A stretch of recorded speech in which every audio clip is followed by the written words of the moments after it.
What are you doing? Ah!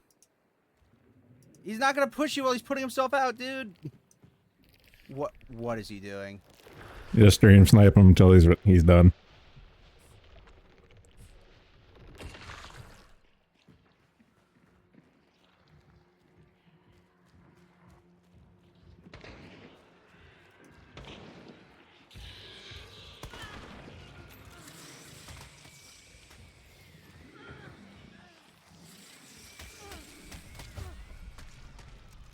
Oh, am I dead? Am I just totally burnt out? Joke. Oh my Joke. god, dude, Joke. that was fucking Joke. amazing. Joke. Dude, don't lose now. Come Joke. on. That Joke. rocked. Die. Yeah. Oh, fuck. That guy rocked, dude. That fucking okay. So, that is the end of this part of the stream. Now, I'm going to give Zenlar a call and we are going to do yapping. I'll walk you through setup. It'll be fun. I guess I'll call him on Discord. Yo. What's good? Gotta mute your. I'm gonna mute your stream. Okay, very good. So I gave you my video ninja thing, so you'd be able to put my actual model on screen. Okay, I did the tutorial you sent me earlier. So it's just I take this link and I put it in the OBS thing, right? Yeah, the link I gave you is good to go to put into OBS. Alrighty. Browser, and I just put this here. And properties. Okay. Alright. I don't see you. Here, let me... Okay, it's above the image. Oh, there you are. You're very tiny. Yeah, you're going to have to do some resizing or more specifically, probably cropping. Alright, there you go. Why am I hearing you twice, though? Oh, you probably enabled manage audio through OBS. You'd have to mute that specific element. I think it was because I had you open in one of the windows as well. I clicked on the link, so let me close this out.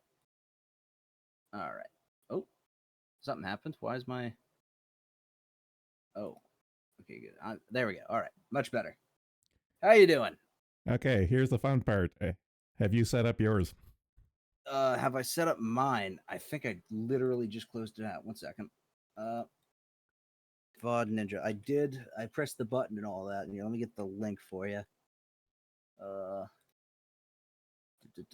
Add camera to your OBS, and I just do this and I hit start, right? And then I just give you this link.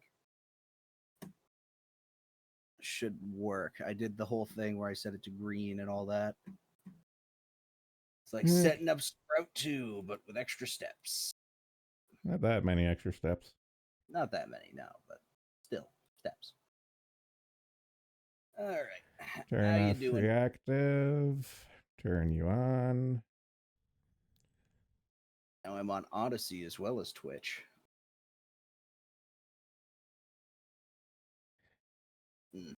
Okay, just... Oh. Okay, let's try it again.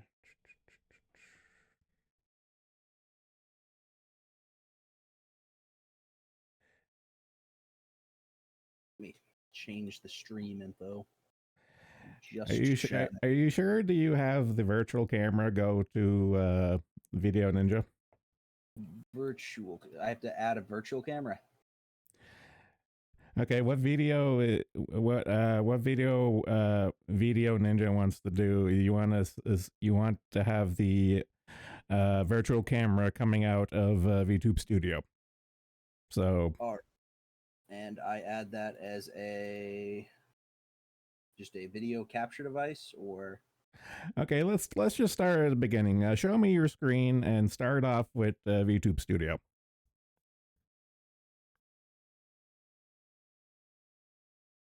Discord real quick.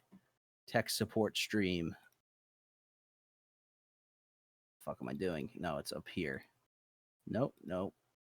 Not turn on camera. Do not dox myself. All right. VTube Studio. There I Okay. am in all my glory. Okay, go to options. Ready? Scroll down. All right. Okay, next one, the camera one. Okay. Scroll down. Mm-hmm. Okay, wait. Let me just check mine. Let's see. Virtual webcam config. That would be yes. Yeah, so activate virtual camera should be on. Yep. There we go. I see Okay. myself in the other window now. All right. That was the little hang up. So what I'm going to do on my end is go to spout, control E, you bastard. Let's see, transform. Why? Oh, you're locked. That's why. Control E, crap on the bottom. Say 10. Nope. 50. Nope. 100. Go. Nope. Wrong thing. That's me. 0. Close. Video Ninja. Control E. Bottom. 50. There. Let's see. Well, that'd be a good way to fit you better. Wiggle around so I can see how your movement is. Okay, I'm going to want to go Full range of motion there. Okay. I hurt my neck. Skill issue. Skill issue, very real. And crap off to the right a bit. Yeah, I just turned 26 and I bent over the other day and hurt my back. Ray, I have to go to bed. Sorry, I'm kind of tired, low energy day. Well, thank you for stopping by, Ray. I appreciate it. Thank you for watching me eat shit and hunt for 2 hours. Yeah, that's probably going to be good enough. We got one win in hunt. That was enough. We ran away and left our friend to die. Like you do. As you do. And them's the rules in the bayou. Some people just want to fight, and to be fair, the gunfights are so much fun. I don't know if you were paying attention for the fight at the sawmill there, where it was like all four out of 6 teams showed up at once, and it was just a very hectic and chaotic fight. It do be like that. It do be like that. Yeah. No, I can't play shit like Tarkov on stream. My friends are trying to get me back into it, and I like the gameplay loop, but it's so fucking frustrating. There's so many hackers. There's just so much fucking shit to deal with in Tarkov. I'm gonna let you finish this, but I need to call out Pipkin. You fucking call me Nim one more time. I'm gonna come down there and beat your ass. Did I call you Nim? No, Pipkin called me Nim. Oh yeah, that's right. You got the Odyssey chat. Nimothy. Yeah. I also got your chat on my feed too. Yeah, so Odyssey. I only know Odyssey from downloading gun files for 3D printing, which I totally don't have on my computer anymore. Most people, I have to explain Odyssey to people repeatedly in that it's not a streaming service; it's a file upload directory. Yeah, I mean it definitely, like, I don't know. As far as the 3D printing shit went, I tried it out. I had some success with it, but I'm just not as trouble. I just, my first thought was, yeah, I could do this, or I could just, buy a serialized Glock lower and do that instead. The Glocknovsky build always seemed really. I don't know if you know about this, but the Glocknovsky is literally 2 Glocks duct taped together. That is the build. It is amazing. Sounds very stupid to me. It's incredibly stupid. You can't hit shit, but and it is massive and it is totally unwieldy and it is amazing, but it costs like $1,000 to build. You can do it for less, but it's gonna explode.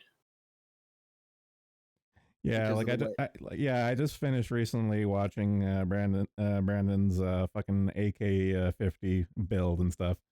Yeah, That's like the last gun anything I've watched. yeah, 10 years and countless thousands of dollars to basically build a Barrett. That is ultimately what it comes around to. Uh, a lot of people were kind of disappointed by his initial AK-50 build, which I think was an AK and 50 Beowulf. But I really like stupid calibers that are larger than like not stuff with about as much stopping power as 308 that is not 308. I have a 458 SOCOM AR that I fucking love. I do not care that it is $300 or is $3 a round and it's supposed to be run through a suppressor. I like it. I'm a fucking leaf. I'm limited in my gun options. I just have the handgun, the shotgun, and the rifle. It's a bummer, man. It's I mean, listen, I'm back in a I'm not in a free state anymore, so all my guns are in storage. It sucks. I miss them. They're so cold without me. I hope they're eating enough. Nah, just recent. Okay, so my long story short, my gun club went tits up. Allegedly, I don't know. I wasn't able to get a hold of anyone to renew my membership, so I had to reapply to another gun club outside of town because in Canada, to have a registered firearm, you're only allowed to have it for target shooting, and for that, there by definition, you have to belong to a gun club. So if the cops come around, it's like, why do you have this handgun? And it's like, oh shit, I don't belong to a club. So I had to go to a new club. And for that, I had to go through orientation. Now, here's a funny story with the orientation. I brought my own ammo because, ammo's expensive these days. And I have like a big fuck off, like, I don't know how many thousands of rounds of loose 9mm Remington. And this here ammo is so shit. I swear to God, every other shot I fired from my handgun was like stovepiping. It was fucking retarded. Oh yeah, I actually speak of massive 9mm. When I moved back to a not free state, I didn't take my guns with me, but I did take my ammo because I still want to go shooting. So if I want to go to the range and like rent a gun, or I want to, I was considering getting like an Arasaka or a Bolty. I keep debating: do I want to do distance shooting? Do I want to get into all that? But it's just not worth the fucking hassle and the risk in New York because yeah, like Bolties are perfectly legal here. You don't need a permit or anything so long as you aren't in the city. But it's just such a fucking I don't even want to risk it, dude. But I do have a nice like big fucking cannon 9mm I can run my fingers through. Well, like I still have my box of shitty Remington 9mm to go through, but I have a lot of boxes of Celliot and where Cellier and Bellet 9mm. Yeah. Speaking of, do you want to know globally what I believe is truly the greatest tragedy of gun control? Is Australian gun laws I because was going to say Australia yeah, too. Yeah. yeah, because like it sucks because they never really had like AR gun culture, so to speak, and that really wasn't a thing until post assault weapon ban in America. But what they did have for a long time is wildcat caliber culture, where excuse me, guys in the outback would just make fucked up calibers and shoot them. They made this shit called a 22 Remington Jet, which is I believe 30 it's 308 neck down to 22, and it's just about making a bullet go fast. It's very fun. Uh, I think they I've seen this. I think I've seen this before. I know exactly what you're talking about. and it still kind of exists because you still own bolties, you can still own repeaters, so like it does exist, but they have laws against manufacturing ammunition. It's like they ban like ridiculous calibers, like they banned the Shaytak M2000, the sniper rifle from the movie Sniper. Yeah. There's 3 of them in all of Australia, and they fucking banned the rifle. And it's like, oh yeah, that's great. This $20,000 rifle retail that is unobtainium, you have banned and you have confiscated from these people, and you've literally just taken $20,000 out of their fucking wallet. Oh well, it could have ended up on the street. That wasn't ending up on the street. That was at worst. If that gets stolen, that's getting fucking shipped out of the country to some fucking incredibly rich South American. That's where that's going. Uh, but the Australian gun culture is crazy because it's still survived in some form. You have obviously the fucking wild hog problem they have is why they still have people that are able to own semi-autos. You can get a hunting license and they do let you own one. Uh, but on top of that, you do have like actual gunsmiths. There was this really cool fucking project that came out of Australia, the Wildebeest, that was a 357 automag pistol, which there's the Conan or the Kunin or whatever, that is the 1911 and 357 automag, and that's like it. That's the only one that exists, and it's insanely expensive and it's unobtainium. But this guy made this thing called the Wildebeest. It just looks fucking awesome. And most guns in Canada are unobtainable at this point and stuff. When I joined my gun club, I asked the range master, who's just like, "So, which guns do we own that are legal now?" And he's just like, shrug. Love them. And it's kind of funny. It's like, so it's like, hey, if the liberals win the next election, what are we gonna do? And it's like, okay, what we're gonna do is we're definitely not going to call the cops and say that our gun safes got broken into and that they're missing. Oh man, dude, you're never gonna believe this. A First Nations person, an Indian, and a Chinese guy broke into my house and took all of my guns. Every single major immigrant group and yeah, well, First Nations. yeah. At that point, it's just like, wow, what an amazing coincidence. I would never have seen that happening. Oh yeah, no, uh, I I do not envy Canadians or Australians or really any Commonwealth country. I think South Africa is the only Commonwealth country or former Commonwealth country left with good gun laws and decent gun laws, I should say. Apparently, it is much easier to own a fully automatic weapon in South Africa than it is to in America. It's still hard. It's still like you can't just go out and buy one, but you can get the license to do it much easier because private security is much more of a common thing. Well, when I went through my orientation at the new gun club and stuff, I saw a lot of totally legal, definitely totally not fully automatic weapons that were totally legal to have. So I'm kind of just Yeah, like, it's like, all right, I'm amongst good folk. once you get rural enough and you go out, I mean, like in America, for example, when I was in Pennsylvania, I went up to the Poconos and there was people with shit like that where it was like, "Oh man, you have an NFA item?" And he goes, "No." And it's like, "Oh, okay, a little bit too brave for me. I like my dogs, but uh, in America, what's it called? The sounds of automatic weapon fire are not probable cause to search your property. So the ATF cannot, like, if someone hears automatic weapon fire and they report that can't be an actionable threat for them to investigate. If they hear explosions, they can. So if you're blowing stuff up and they know that you do not have like a permit to be doing that, they can raid your property. But automatic weapon fire is one of those things where uh, if it's on your property and if you are selling it to people, the ATF will find out and they will murder your whole family. But So funny story with Canada. If there's a state of emergency in your area, cops are allowed to break into your house and steal your guns. oh, I know. Yeah, no, you guys literally have like it written into your constitution that if it's if they deem it necessary, they can just suspend your civil rights indefinitely. Yep. You guys it's not great.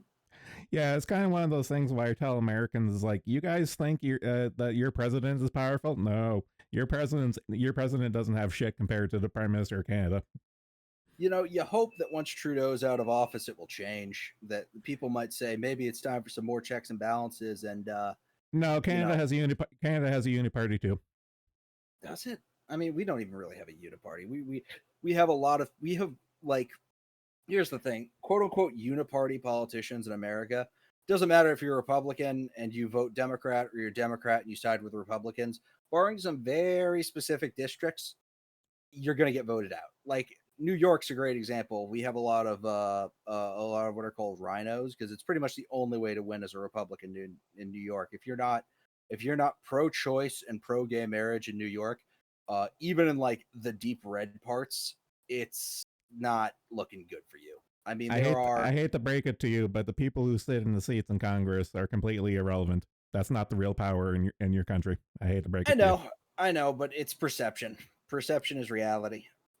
Even No, if, reality is reality. well, listen, it's I have to have fucking like dinner with my incredibly liberal boomer grandparents, and it is they try to talk to me about Trump, and I'm just like, yeah, sure, whatever, okay, yeah, I don't want to talk about it with you. I love you guys, and I want to. I don't want your twilight years to remember you hating me, or vice versa. My mom's family lives in Boston. Trust me, I know. But no, Boston's crazy.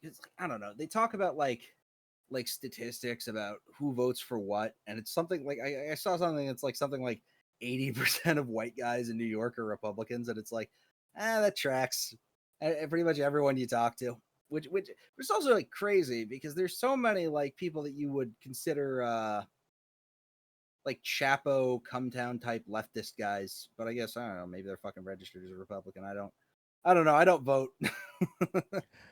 I live in I New York. It doesn't matter. I vote for shits. I vote for shits and giggles just to go out and say hi. I mean, this year I will be voting for president. I will be voting for Tomoe Umare 2024, a mayor who can. I feel like Canada's overdue. Well, here's the thing with Canadian elections: there's no set schedule. It's whenever the government wants to. Well, that's fucking crazy. Oh, Jesus Christ. no. It's seriously like whenever I explain Canadian politics to Americans and stuff, it kind of blows their minds. Like, no, we literally have a dictatorship. You guys think you have a dictatorship. They say you guys have a dictatorship. You do not have a dictatorship. We do. Well, it seemed like things were going pretty well before you imported like a quarter of your population in 6 years. Hey, at least we're importing them on paper. They're just crossing your border willy nilly. Yeah, fair enough. And it also looks like a ton of the people that, I mean, like, listen, I have been to India. I know how it is over there. But it's also pretty clear to me that, like, a lot of the guys that come over on student visas and stuff are like fucking idiots that got tricked into it, that are like, oh yeah, no, the cost of living in Canada is so low, dude. You can go there and you'll get a white girlfriend and you will make six figures 100%. There's no shortage in the IT industry. What are you talking about? It's not a Oh, bubble. oh Give no, me $10,000. oh no, I actually do talk with a lot of Indians and Pakis we get here. Like I talk with a lot of these imports. Like I know, and they know they got scammed, and like I feel bad for them. Like I have Oh no yeah, I have me personally, I have no issue with any of our imports. They got a yeah. bad deal, and they're being used much Well, like like a lot of them, I feel like a lot of them are going to just start going home on their own. Like it's like you're not going to have deportations like people, because I have heard some fucking Canadians talk about it, and it's like I don't know. I don't think you get it's cold. That's like the great filter is it's cold. and that is the great filter, and that is the reason why most of them are going to willingly go home is because it fucking sucks here. Oh yeah. Well, it doesn't suck. I mean, Canada's fucking beautiful, dude. But it's like it's cold. I don't mind the cold. But a lot of people do.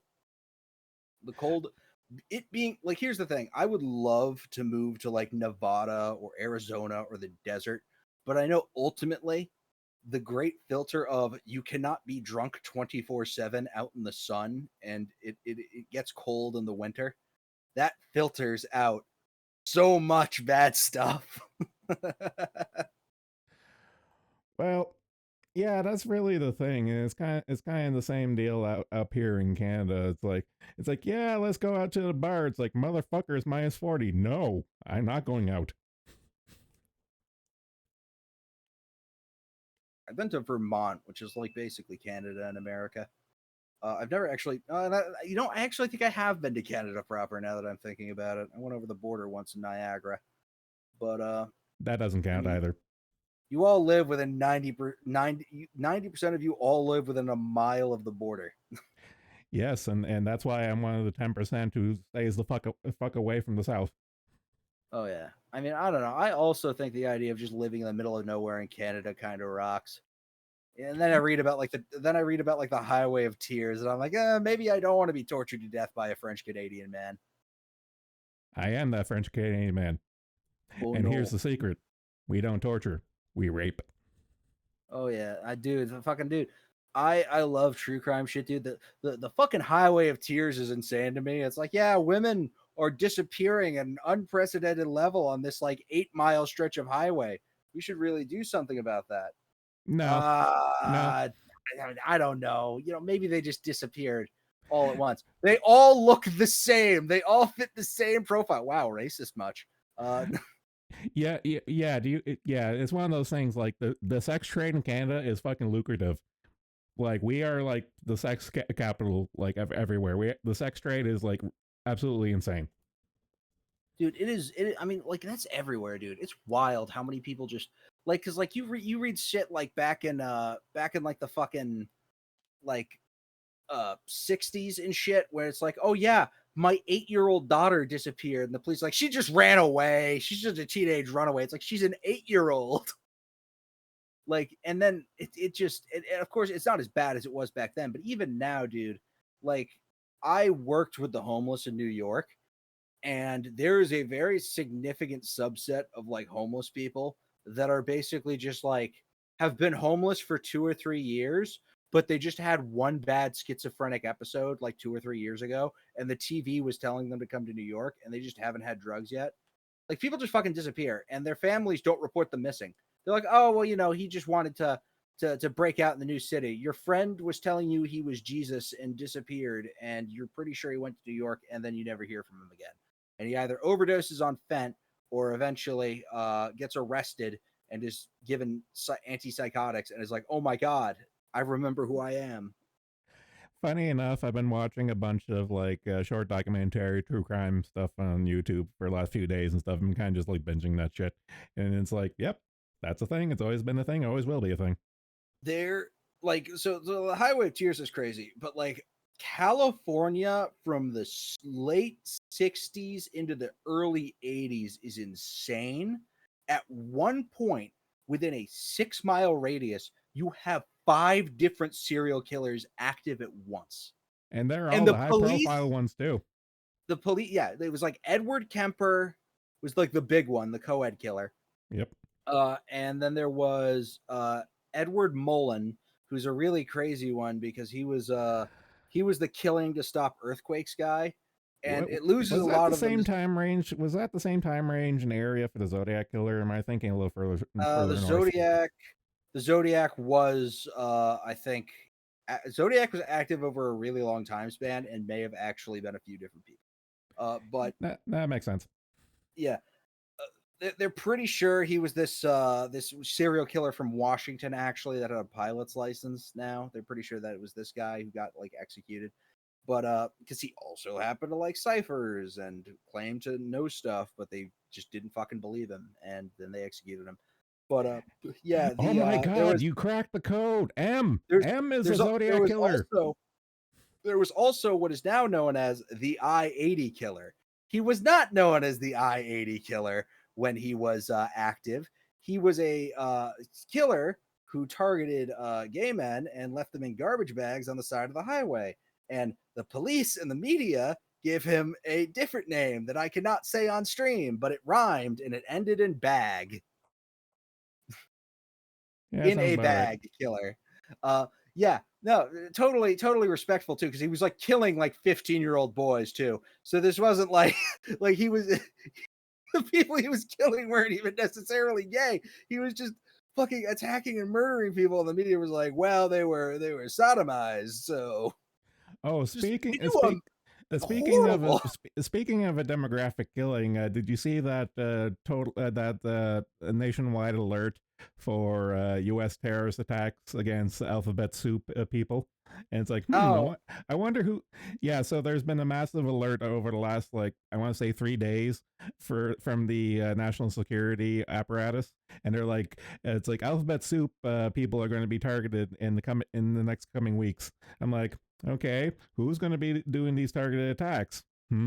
What? It's like, what do, unifying do we have ideology are do we have a these terrorists going to do? description, or is there some kind of common unifying goal? Or, well, I know that they fucking caught 2 guys trying to ram through a fucking onto a marine base earlier in No, a no, box truck. no, person. The joke is you and I both know exactly what group is going to be doing Oh, this. oh no, well, absolutely, but it's dude, it is fucking crazy how how many people have basically been roped into like well-to-do college kids that are now being inadvertently roped into like extremist circles that they they do not realize they have even been roped into it, and that they are now being implicated in that within the next 8 to 10 months, the FBI is going to be knocking on their doors, and they're not just going to be asking questions; they're going to be arresting you and sending you to fuck you in the ass prison for the rest of your life because you decided. I Yeah, have zero sympathy for these kids because they're stupid.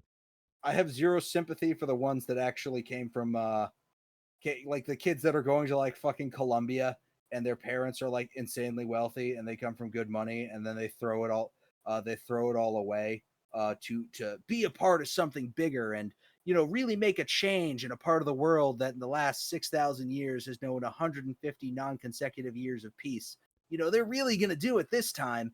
Like, dude, fucking the Middle East is hell. Like, that is literally since we settled 6,000 years ago. There has been basically constant warfare there and horrible, awful, awful shit. And I get not wanting to be involved with it and being like, well, let's boycott and divest and all that. But here's the thing: you're not going to stop it. All that's going to happen is it's going to get worse. I'm gonna rebut that and say, who the hell cares? Exactly. Who the hell cares? Why do I have to fucking pick a side on a conflict on the other side of the planet? Why are we sending them billions of dollars every year? Like I say this every time something pops off. It's like, oh, Ukraine versus Russia. Who cares? It's like Oh yeah. Israelis versus Well, did you see the Wings play Palestinians. last night? It's like, who cares? It's like, I Yeah. really don't care. In I mean, fact, I'm in New York, so I in have fact, not a only lot do of. I hope that everyone involved has fun, I hope everyone involved kills each other. Oh yeah, my whole point of view really. Like, listen, I know guys who lost family in the October 7th attacks, and it's like, it's very hard to go like, oh man, yeah, I don't care when your best friend when one of your best friends is like, I like they killed like my niece and nephew. Like, that's really like, that's fucking horrible. But at the same time, on a certain level, I'm also like, it's a very horrible thing to have happen, and it really shouldn't have happened. And it kind of boils my blood when I see people like minimizing an attack on like when you start something and then you're facing the consequences of it, and you're like, hey, this is a genocide. It's like 32,000 people have died. This is not a genocide. Trust me. When they want to do a genocide, you'll know, uh, because we give them $60 billion a year or whatever. It's I don't know. If you wanted a genocide, just send the Canadians in. Oh yeah, fucking world stories from like Germans of World War One being like, yeah, and then the Canadians showed up and started beating people to death, like just executing prisoners with hammers. Well, Dude, here's the thing. I really do love the Canadian war criminal meme, but it's kind of like we play for the keeps because war is war. To the end of my days, I'll never understand the rules of engagement, like the rules of war. It's like, I don't get it. are You want to kill everyone. That's the point. it is more complicated than that. There are legitimate. I mean, I think that you can absolutely create a kind of warfare that throws out the rules of war. I think you could look at the Eastern Front in Germany, or sorry, the Eastern Front in World War II, and what Germany did and what Russia did in retaliation. And whenever, like, here's the thing: I am not the type of person that looks at every German soldier in World War II and goes, that guy was a Nazi. He deserved it. But when I fucking hear people complain about like what the Soviets did in Germany during World War II, it's like, what do you think the Germans were doing? The German, like when you talk about, like, when people mention the Holocaust and you hear like 6 million people dead, and then you hear people talking about, well, how could they have burned that many bodies in the camps? It wasn't the camps. German SS troops rolled through Eastern Europe and slaughtered millions of people like dogs. They rounded up entire villages full of people under the guise of anti-partisan operations and fucking shot them. It was horrifying, and they committed mass rapes and arsons, and it was awful. And then guess what? They started to fucking lose, and the Soviets showed up, and the Soviets started doing mass rapes and murders and arson. And then German wereaboos want to cry, oh, well, why'd they do that? Why'd they do that? Why'd they firebomb Dresden? We were just building weapons there. I fucking hate that shit. And I get that idea of like total war, because it's also like, yeah, the Germans had this idea that they just fucking bomb London and no one would ever bomb them and that there would never be consequences for their actions because Goebbels promised there wouldn't be. Himmler promised that American bombers would never reach Germany. And sorry for the World War II tirade there, but yeah, America has never done anything wrong. Look, everyone is a asshole. I just want to say that at least I'm honest about it. 100%. I mean, listen, I definitely think that war is gay. War is fucking retarded. That fucking ban me, Twitch. I don't care. War is fucking beyond stupid. I joined in at the perfect time. You get the idea, just a comment. Like I see fucking ghouls on either side, be them Vatniks or NAFO guys, cackling at a guy being blown apart by an FPV drone like a fucking ghoul when these fucking subhumans would never even think to pick up a rifle or stand up for themselves in a situation like that. And mind you, they're 100% right. I don't know the story. I don't know if that guy gleefully decided he was going to go to kill Ukrainians, or if that Ukrainian is a Nazi or whatever the fuck they want to say. What I do know is that these people speak basically the same fucking language and probably had a childhood or life that was roughly equivalent. And now, by equally corrupt governments, they are being sent to die in trenches via World War I era combat while fucking absolute ghoul humans cackle at them being blown apart on the other side of the planet. And it really does just fill me with an inhuman rage at the concept of this is someone's son, that's someone's brother, that's someone's family, and they're dead now. They're gone. Yeah, That's yeah. permanent. I got a bunch of Russians on my side in my, I hate to use the word community. I have a bunch of Russians here, and we've all come to the conclusion the best way to describe the war in Ukraine is the best way to describe this to burgers is imagine if the United States invaded Canada. That's literally what it was. Just Rock, I would totally be okay with that. No, no, I would be no more leaves. no, I'd be okay with that too. But it's for the sociological context. You speak the same language. You will have roughly the same culture. It's pretty much like your neighbors, your brothers, your sisters, your family. It's Yeah. like they just come over across the imaginary line and start killing people. And that's I what think that's I think the best equivalent to it. I was gonna excuse me. I think through the framework of balkanization, it would best be described as if the US broke up into like probably about 5 states, and there was one state that was like the East Coast and the Midwest, and then they invade the South and just start murdering people. Like that is what it would be like. And it's, you want to include like cultural parallels of the North invading the South, even though it's not let's really the Civil War isn't let's as just simple as that. But no. Let's be honest with ourselves. If the Civil War Part Two falls along the traditional lines, we know which side is winning this time. the Civil War, no, there's no winning an American Civil War. An American Civil War would be complete and total balkanization that kills 40% of the population. It would be hell. There would Yes. be no winner. America would cease to exist the moment that. No. But here's the thing. Yeah. Here's the thing. For a lot of people, for the powers that be, there is an order of operations, and the order of operation is as much as the powers that be want the United States to fall, World War III would be preferable to American Civil War II. Absolutely. Because they want their America. They want their America to survive, and their America would not exist after an American Civil War too. Oh yeah, Justa, thank you very much for the follow. I appreciate it. But yeah, I think their America not exist. I think anyone's America would not exist. I do not think that you could have really any nation. I don't think you could have China have a civil war like this. I don't think you could have fucking India have a civil war. I don't think you could have South Africa have a civil war and actually maintain itself as a contiguous country. Person. Here's my hot take when it comes to the American Civil War. If the American Civil War ever happens, everyone's going to have their own civil war at the same time. You think the common total global collapse with America. Don't get me wrong. Yeah, like the common armchair fantasy football thing is like, well, if America has a civil war, then the Chinese and Russians are going to move in. It's like, no, no. If America has a civil war, that's like open season for everyone to just start shit with everyone. So like China won't be focusing on the Americas. They'd be focusing on Southeast Asia and pushing into India, and then India will push back, and then you'd have Well, I think like, realistically, when we're talking about powers that be, once you remove America from the equation, the top dogs become very clear. If America did not exist, the Ukrainian war probably would have been over much quicker. If America did not exist, a war between India and China would be over in a week.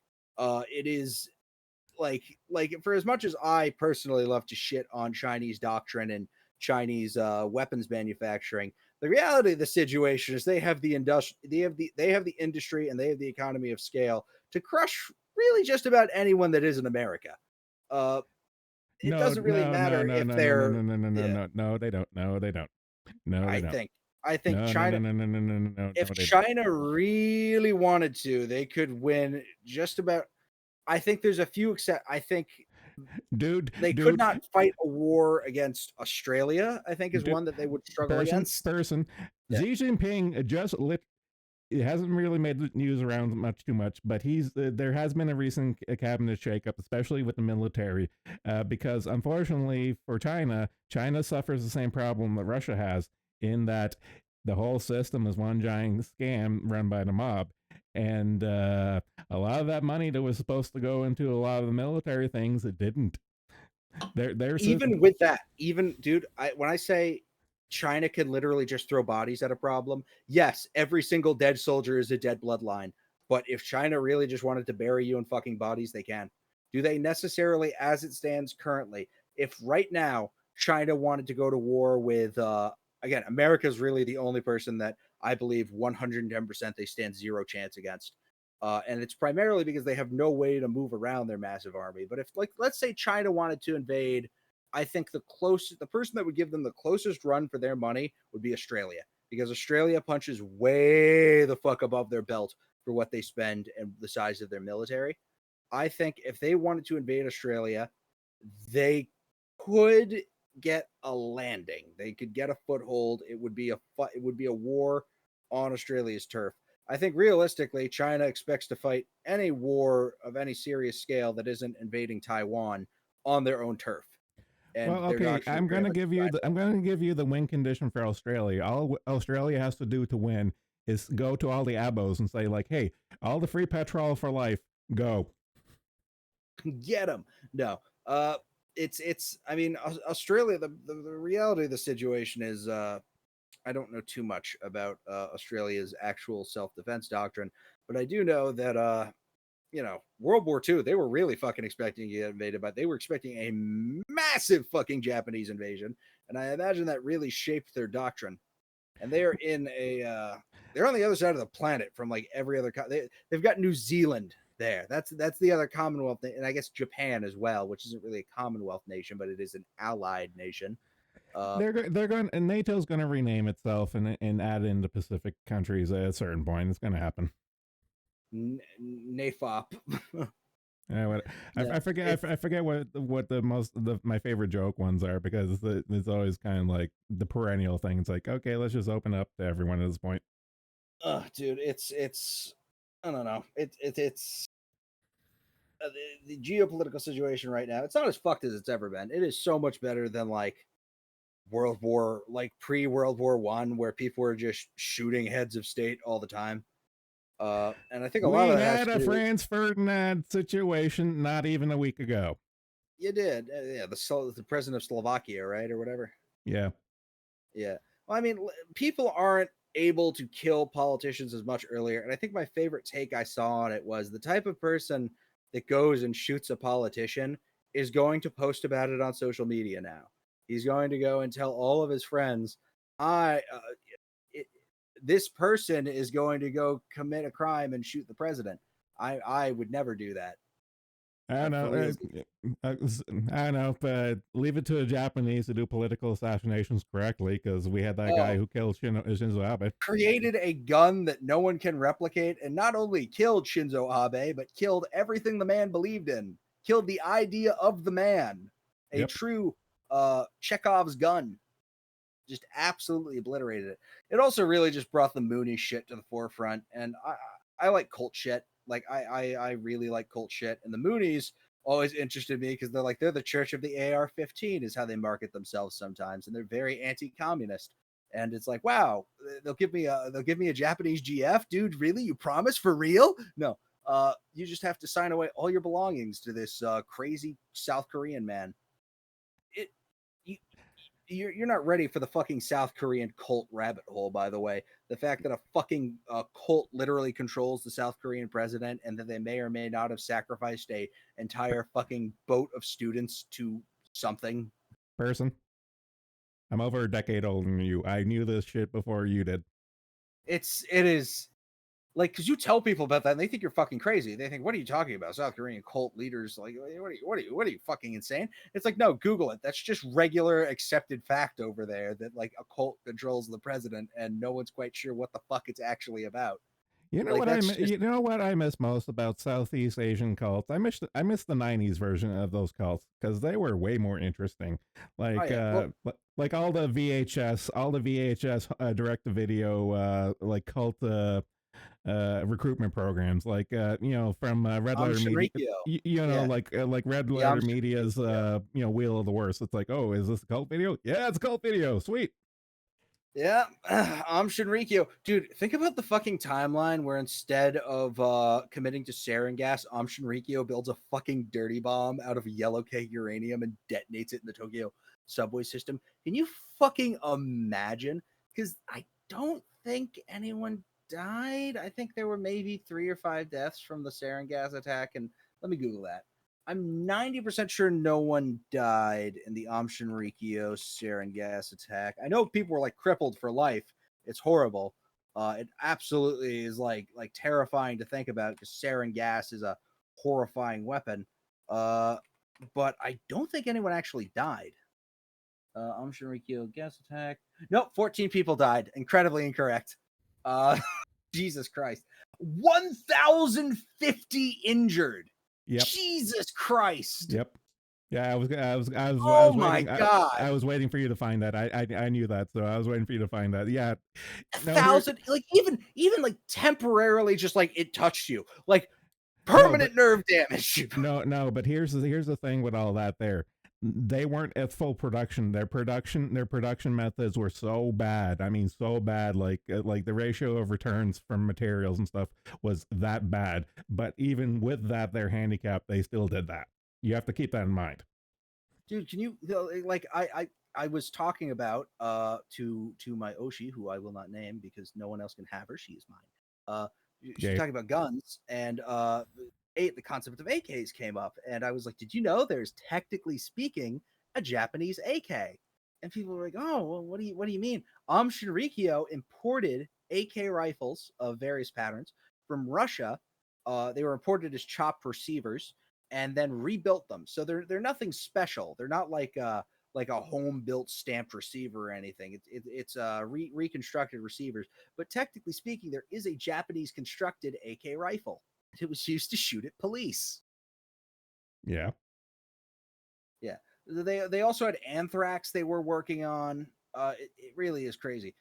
Personal involvement in my life, people I know, I have had the pleasure of interacting with close to half a dozen of the fucking what are they called? The Shenyun people. Falun Gong people.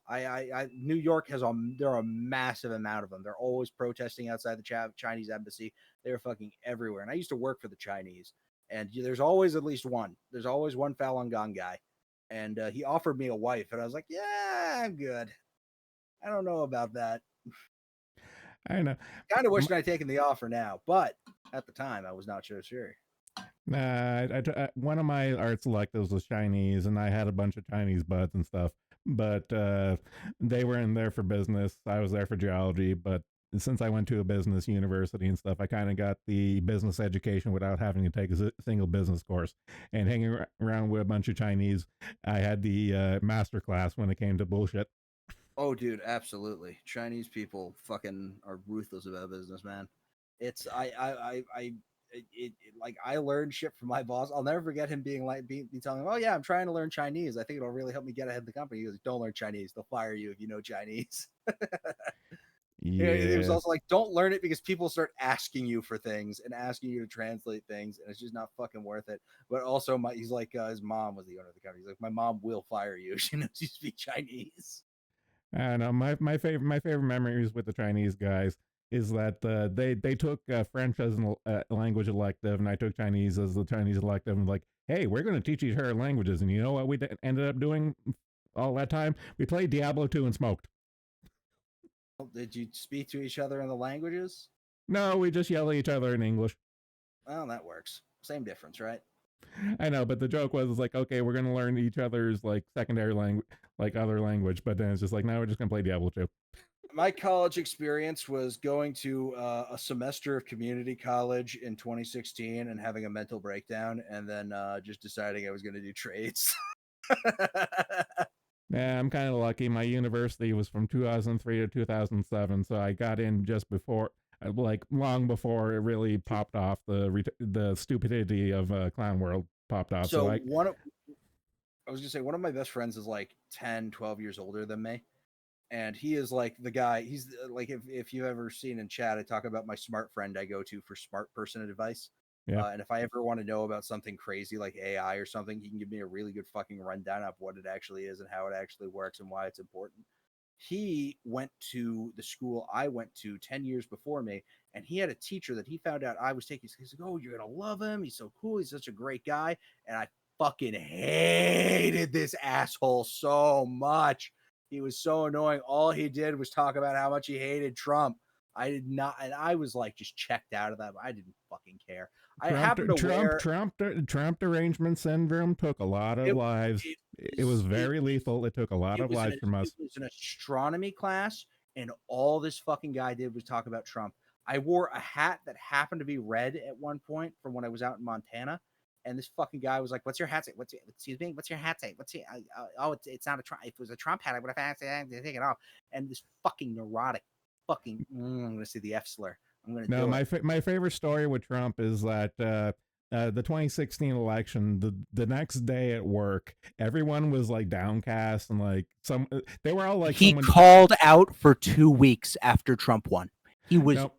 It was cathartic. No. My favorite thing was at work, everyone was downcast, and me, I just walk into the morning safety meeting. I'm just cackling like a motherfucker, and I was presenting that day, and I just had a big ass shitty grin on my face, and I gave my morning safety presentation. And everyone was just staring daggers at me. It was great. Oh yeah, dude, it is. Like, because I remember the day Trump won, I did not have his class. I remember it was like a 6 a.m. class, and people like it was like a community college, so like most people didn't get. People were like, "Wow, that's fucking crazy, you won." Okay, man, that's wild. And then the next day, I had this guy's class. He sent this weepy, fucking crying email. My daughter's future, and I don't know. I'm going to tell my kid when you grow up. And I fucking hated it, dude. All he did was talk about Trump, and it was. I remember, I straight up asked him like, "Hey." Like after class, he wanted to talk to me about something because I wasn't doing well in the class, and I was like, "Well, all you do is talk about politics, and I just kind of check out when you do that." Like, if I'm being perfectly honest, you are a community like college professor. I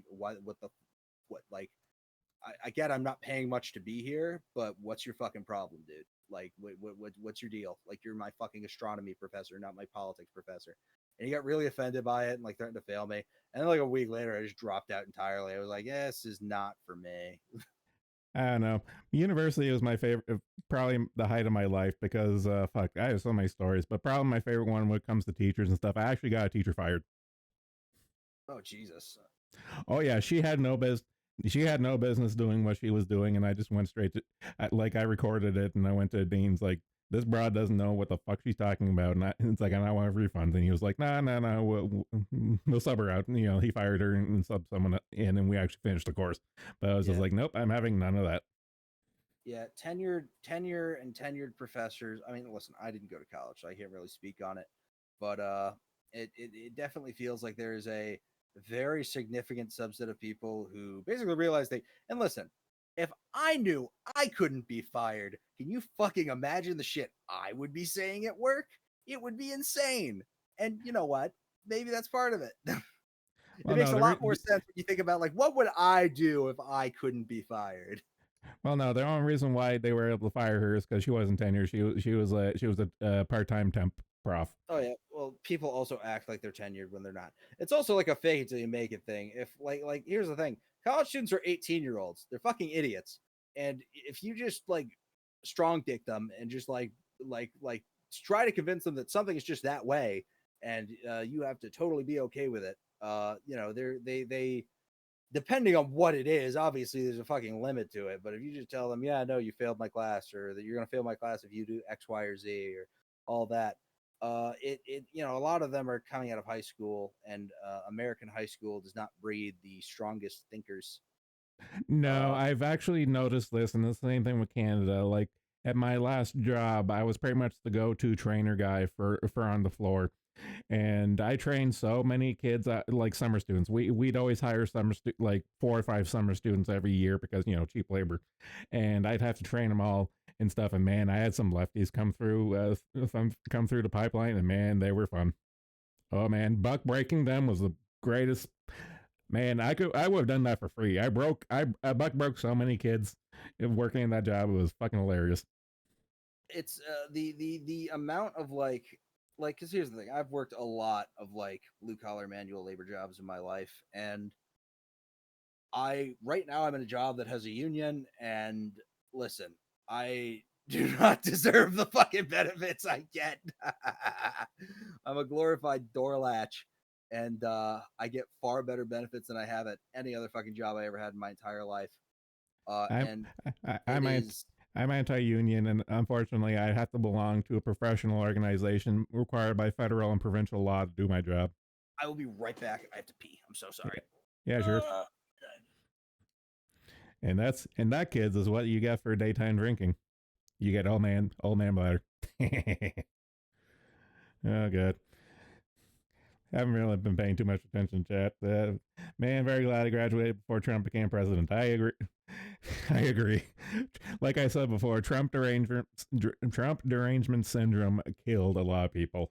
Many people were lost to the Trump derangement syndrome. Blue collar dudes are bros and great to talk with. Yeah, pretty much. Funny little work story. One of the aspects of me having to break these liberal university kids working a geology summer job and stuff. And since they were still students, they like this was me training them was their first job. In most instances, working at the company I worked at was their first job, and they've never had to interface with anyone in a work environment, and especially not with drillers. Like me being a geologist, and I'd have to train them to go deal with the drillers and get the core and actually talk with the drillers and stuff. And having like a Canadian liberal kid try to talk with trying to have a liberal kid talk with a Quebecer conservative diamond drill hole driller and stuff. That shit was fucking hilarious. Oh, dude, Quebecois are fucking scary. No, I can't stand them. But having to breaking the summer students on the Quebec drillers was fun for me, though. I sentence you to one shift with Quebecois driller. Well, actually, no. I have even earlier story, even earlier funny story. Like we're talking about blue collars and like blue collar versus white collar. And when I was in high school, one of my summer jobs for the local municipality was running a survey for the sewage system because we were looking to upgrade the system. So we had to do door-to-door surveys before see what we were working with. And is your shitter good? And my immediate supervisor was this engineering co-op student from Halifax who had, this is a funny thing, because it was a small Acadian, French community. And this motherfucker never left Halifax, doesn't know a lick of French. And by golly, it was fun because my first day there, we went out to do a survey test, and his thing was like, okay, I'm going to do a survey. you watch me how I do it kind of thing stuff.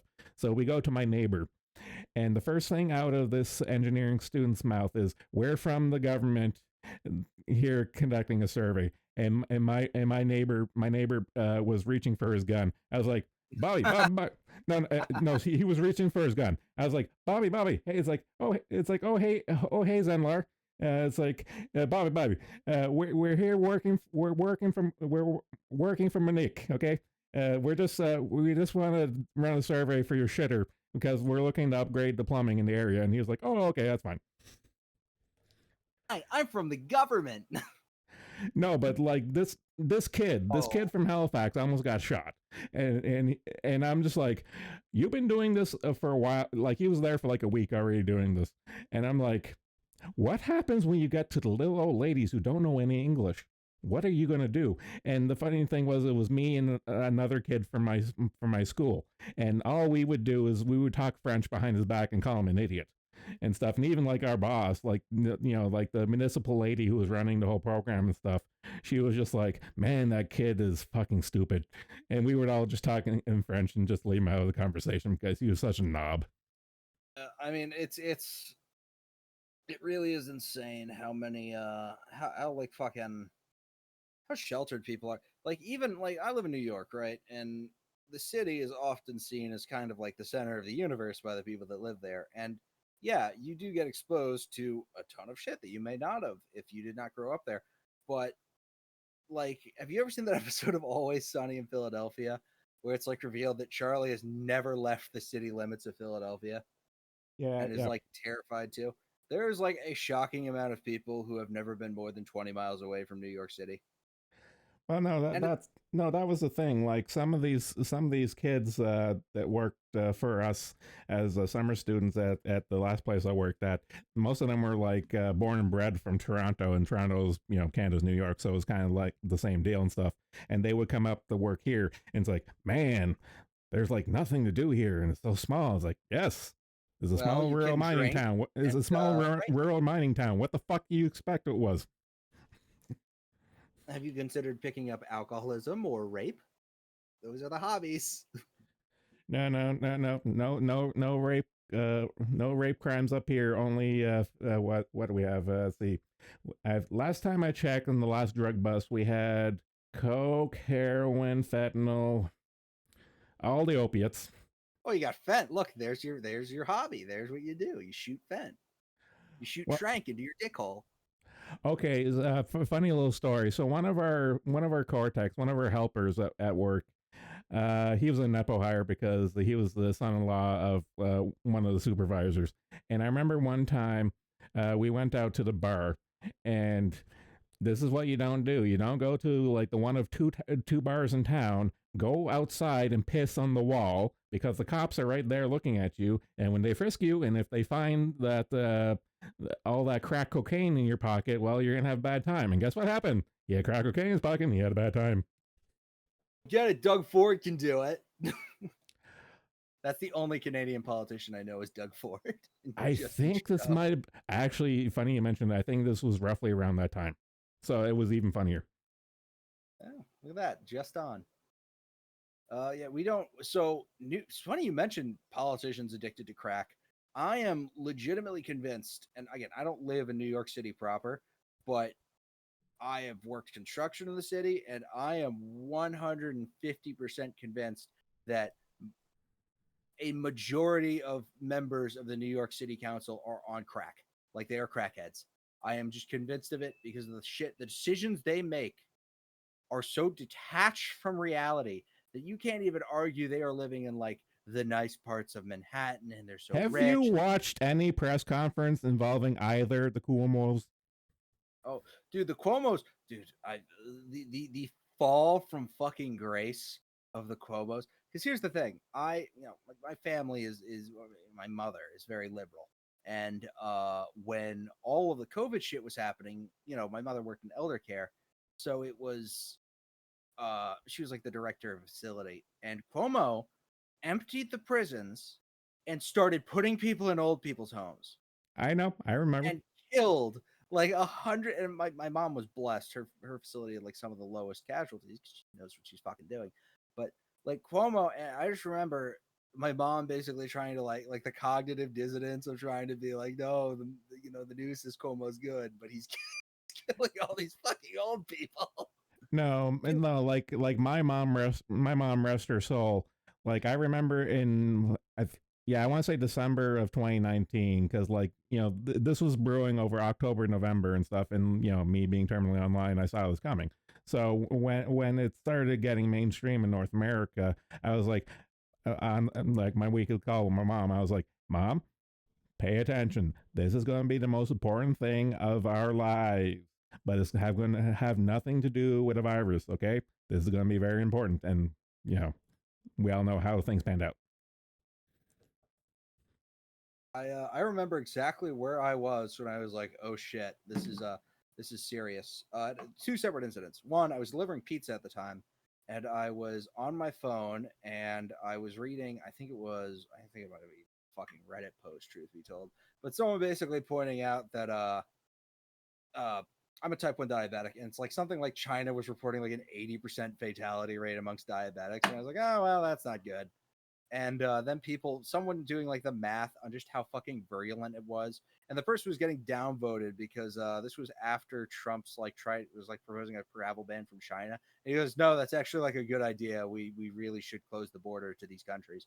And people like shouting him down, calling him racist, a conspiracy theorist, and all that shit. And then look, lo and behold, what would have been a really good idea. And then the other thing was Ground Zero was in New Rochelle, which is not too far from where I live. Was at a synagogue uh, where they were basically told not to meet because they're like, yeah, you have COVID, you have this virus, you can't meet, you have to shut down services, and they did anyways. And they blamed them as Ground Zero, and then it turned out several months later that actually it was an Iranian woman who had flown into the U.S. And spread it in a bunch of Chinese food shops of all places. I know. I don't like. I followed COVID for pretty much the entire time. Like I was just squatting in the Wu flu thread on the farms. There was I did not see like my super smart best friend I talked to about like all this shit. I was going to buy weed from him, and I would not speak to him in person for like a year and a half after this. But we were sitting down and talking about COVID, and I remember I was like, the U.S. government is going to like lock people in their fucking homes under threat of death. And he goes, threat of death? I don't believe that.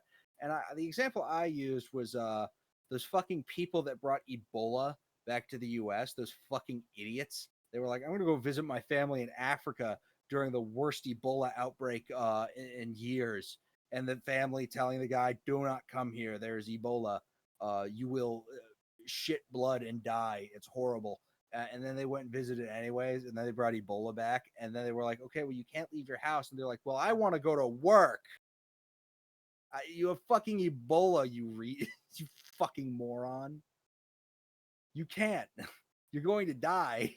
And basically, the police were threatening to shoot them. They didn't, but they were threatening to shoot them.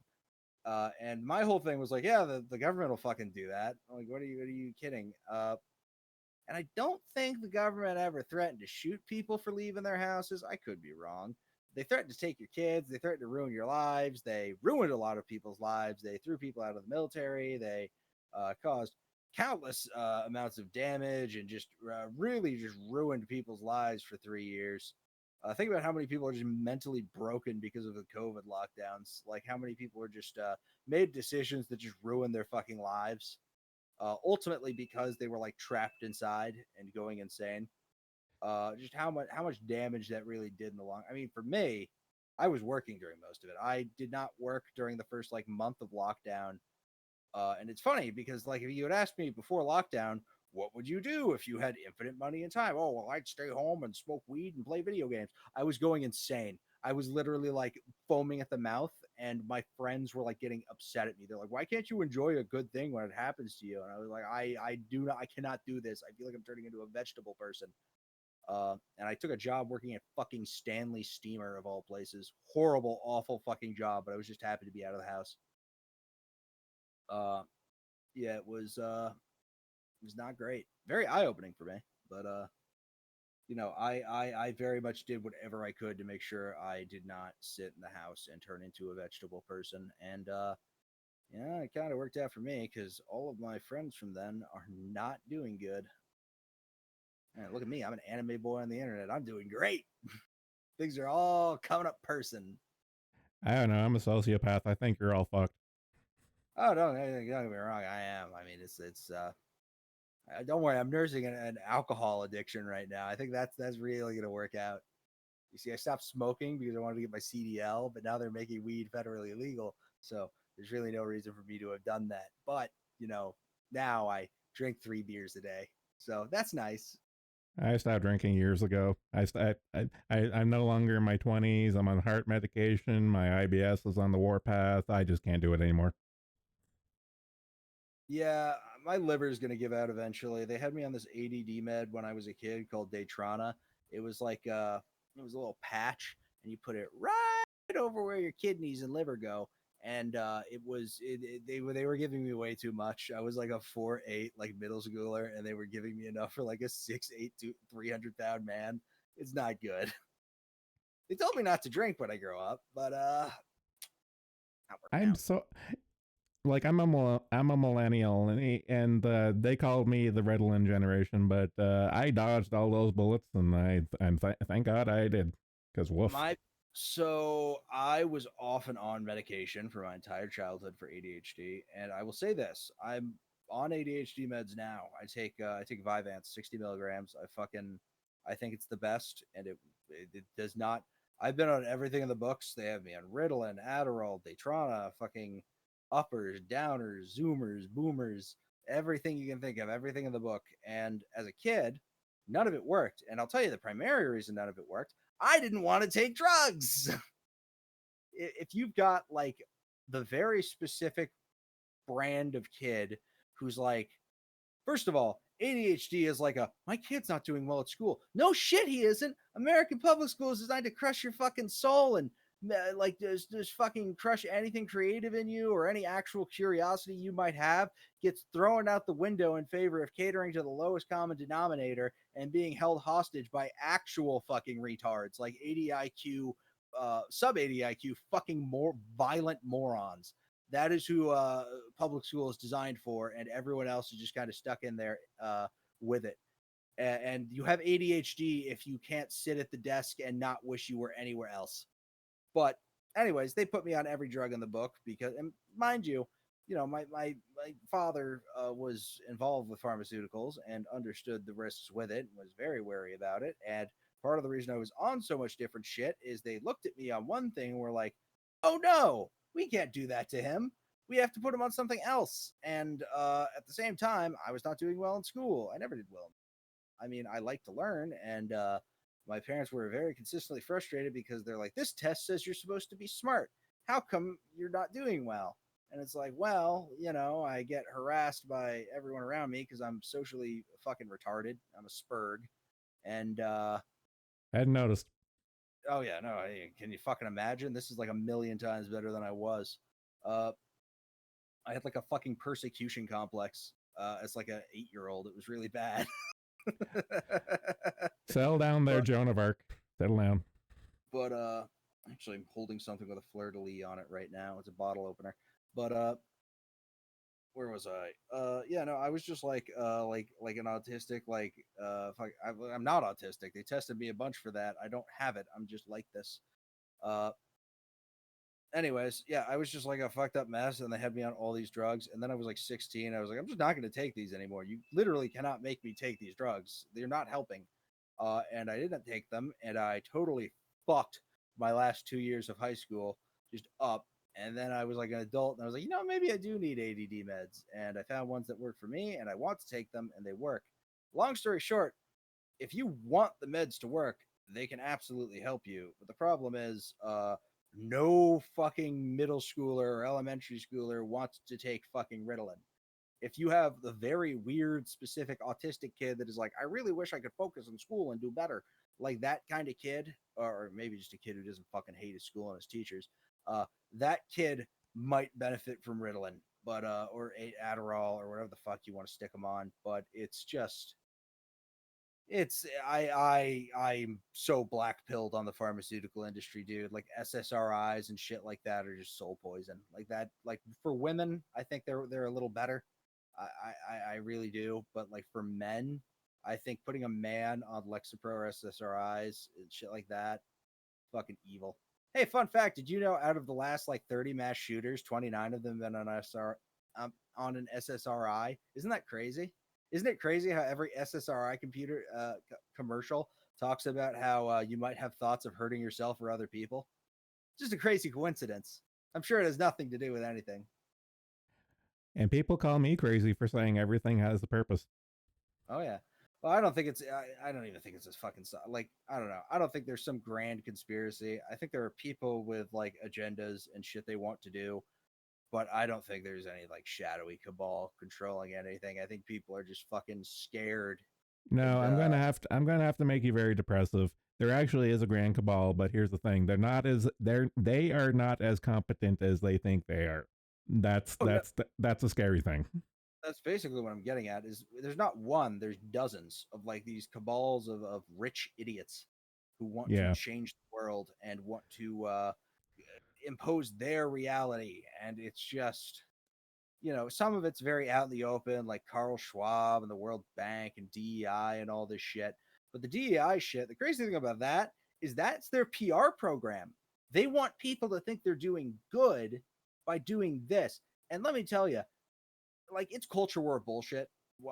Far and wide, a lot of this DEI shit, like this whole shit with Assassin's Creed and Yasuke. It's like ultimately, at the end of the day, it doesn't fucking matter. It really doesn't. But I think people's perception of history and what reality is important and all that, but also like it doesn't matter. And it is literally like the companies ultimately funding DEI initiatives like BlackRock and these fucking major investment groups. They're doing far worse shit, and it's literally all smoke and mirrors. Like they are like evil. They're buying up single family homes, and you're never going to be able to afford to. You guys in Canada, especially, are never going to be able to afford to live any. Well, I guess you live rural, so maybe, but most people are never going to be able to afford to live where they work. Okay, here's a fun little fact. I own my own home, and I'm the only one in my circle of friends who does. Very lucky. Owns my own home and isn't on a 30 to 40 year mortgage. How much did your house cost you? I only paid around 50,000. Did you buy it from family or did you just? Nope. All right. Well, No, I pretty guess you're much. very rural. No, I just bought my house. The bank tried to fuck me over when my original mortgage. I said 5 year amortization, and the contract they gave me was 10, and I immediately flipped it back around. It's like, no, I asked for 5. Fuck you. I told the sales rep, fuck you, to his face. It's like, ask for 5, redo it. Yeah, part of the reason I want to get my CDL is so I can like buy a house in the middle of fucking nowhere, Kansas, and still get work. And it's like, yeah, well, you won't be near your family. It's like, okay, well, I can go visit my fucking family. Realistically, if I'm driving the routes I intend to drive, I'm still going to be passing up here pretty much every week. I'll be around, but it's like, I'd really like to be able just to afford to live somewhere. My favorite job I ever had was working building maintenance because I got a free apartment with a job, and there was no commute. And I worked in the building I lived in, and I worked for my neighbors, and it was nice because they're like, "Oh, you're in the building," and it would suck when I wasn't like. Because here's the thing: I'm the type of guy where if someone asks me to do something, I have a hard time saying no. Not necessarily because I don't have a spine, but especially with old people. Like my first thought is, well, what if that was my fucking grandma? What if that was my fucking grandpa? I wouldn't want them to have to worry about that. I'll help them out. And so like I would end up doing like free work for people, but like a lot of it was like really simple shit. And it just made me feel good, being a part of like a fucking community and being useful. And I don't know. I like feeling useful. It's At that it's nice. point you have to be careful with that though. Yeah, so like helping Granny is like, okay, fine, whatever. But then if certain people find out that you're that way, then it's like, good luck, There buddy. were certain people that took advantage of it, and like I would like give them the benefit of the doubt the first two times, and then they would start like calling me at 2 a.m. about a light bulb, and I'd be like, I literally told her like, go fuck yourself. Do not call me again on my time off ever. like again. And this was after I came down because he was like, "There's a really serious problem. I need you." I was like, "What's the issue?" It's like 3 a.m. I'm not on call, and I come down and it's literally like a light, like his vent. It was his kitchen fan was making a weird noise. His kitchen vent fan. I was like, "Well, just turn it off." He goes, "Well, but it would be a little less cool." I was like, "Okay, you can put in a work order." He's like, "Okay, but you're already down here." And I straight up told him, "I was like, fuck off. Never call me again. You can put in a work order for this. Lose my fucking number. I'm not helping you anymore. This is absurd." And the only reason I did that was because like, well, I'm not actually on the clock right now. My boss can get mad at me if he wants, but like, I went out of my way to do something for someone else, and Nah, I never got in trouble for anything like that at that job. Nah, my favorite story with that there is that one of our helpers, he roped me in to clean up his place, and by clean up his place is that his dad would flip houses, and he roped me in for free labor, and he was like, "Oh, we got the beer, we got pizza, let's fix this place up." I just looked at him and it's like, I just told him to take a hike, and I left. Right then and there, is like I left. It's like, nope, peace. Zenlar. Yeah. Oh, okay. You disappeared on my screen for a moment. Yeah. The biggest mistake I made working at that job. So first of all, I got really lucky. I dodged a serious bullet because they gave me the choice between 2 properties, and I chose one property, and that property did not have any available apartments, so they moved me to a different one. And I'm so glad I did not take a job at that other property because it was a massive shithole.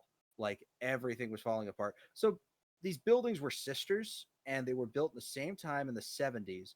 But the one they built, the other building, the building I initially wanted to go to, they didn't put me in, it had massive plumbing problems. Everything on the first floor backed up constantly.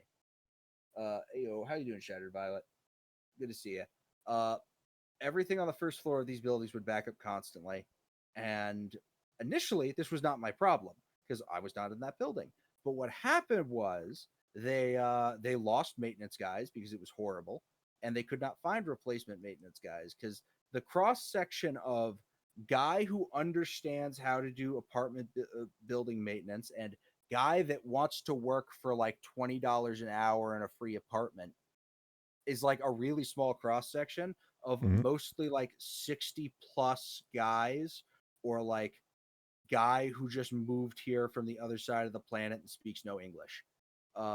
And then there's me, who was like, at the time, was a very young guy going into this, and they were like, I was like very enthusiastic, and I didn't know much, but I was willing to learn, and I learned quick. So it was very hard to find people. Also, it was Philly, so a lot of the people they did hire were just fucking drug addicts. And I'll tell you, I worked with some pretty cool fucking drug addicts. Like, I worked with guys that were just straight up like meth heads, but they showed up on time and sober, so it was fine by me. And it was basically, it got to the point where they had fired just about everyone. And it was me and 4 other guys, it was me and 3 other guys, one of which never did his fucking job and never answered his phone when he was on call, and they could not fire him because they literally could not find someone to replace him. So it was basically 3 guys for, let's see, it was 300 in my building plus 700 apartments. You're supposed to have 1 guy for every 100 apartments. So it was a lot. And by the end of my time at this company, they had accidentally fired a guy for the wrong thing. A guy, basically, he had responded to this call, an on-call thing, and he got into a screaming match with another maintenance guy. And then that other maintenance guy had shouted like a slur, and they blamed my friend, let's call him George, for it. And George didn't do it. He was vehement. I did not say that. That was not me. And he was drunk at the time, and he didn't remember who said it. But he got fired, not for being drunk on the job, but for saying this thing that he didn't say. And then they're like evicting him out of his fucking apartment because he's trying to fight it. He's trying to be like, but I didn't do this. Which was a stupid fucking thing to do. He should have just taken, like, honestly, it got him like an extra week. He should have just fucking like moved out. But literally the last day before, they're like, hey, so the eviction's still going through, but we'll give you another apartment if you stay. And he was like, fuck no. Like, what's wrong with you people? You've literally like completely derailed my life. And within a month, I had basically decided I was leaving that job after that because I was now basically on call 24/7 for these apartments. And it wasn't just my building, it was another building, the building that was constantly backing up. And what sucked about that is people would call me for shit they knew I couldn't fix, right? So I'd wake up at 2 in the morning and I'd go down, oh, my sink's backing up. Oh, well, you know I can't fix this. Okay, but my sink's backing up. Okay, well, I'll do what I can. I plunged the sink for 40 minutes. It's not going down. Oh, can you call a plumber at 3 in the morning? Man, we do this every week. You know that we can call the plumber. He's going to tell me that we can't, and I'm just going to have to go home. I have to be at work in 4 hours. Can we not do this? And then she's yelling at me like it's my fucking fault that I built this shithole building. And it was just like I get it. It's fucked up. Like you shouldn't have to deal with that, but oh my god. Just the fucking that building specifically. I never really had any problems in my building that I was initially working in with people. That's not true. I had one a fucking dickhead lawyer that was getting a divorce that was just a bitter dick. But he's getting a divorce. I can't really blame him that much. Funny story with divorce. My English it was English composition in university and stuff. The professor was going through a divorce, and halfway through the semester, he gave up, and he kind of just went through the motions, and he just gave up. Like no more tests, no more material. He just gave everyone like an A and just called it a day. That's the happy ending. This guy was just constantly looking for fucking fights to pick with people. And it got to the point where I was literally like, don't send me to his apartment anymore. I never want to speak to this man again. He is because like again, I'm a type 1 diabetic. My fucking blood sugars were all sorts of fucked up because I couldn't always get my insulin over there. And I would just be in a terrible fucking mood all day. And I'm really good at putting on my customer service. Like, oh, how are you? What can I do for you? Because helping people does make me feel good. Especially when it's like a practical, easy fucking problem, like my smoke alarm's beeping. Can you change the battery? It's like, yes, I can. It's very easy, and I can feel proud that I did that. But this fucking guy, I forget what it was. I was fixing a sink. And I knocked one of his like little hand towels onto the floor. He's like, "You're wiping up the water on the floor with my towels." And I was like, "Sorry, I knocked down the floor. I'm so sorry." He goes, "You know how much these cost?" It was like, "How like, do you want the wallet?" I was literally like, "Do you want the fucking money out of my wallet? I will literally give you like $10 now just to shut the fuck up. Leave me alone." Like I can't believe you're speaking to me this way. The fucking neurotic, whiny, like voice that I am all too familiar with because of the state I was born in and spent most of my life in. Very frustrating.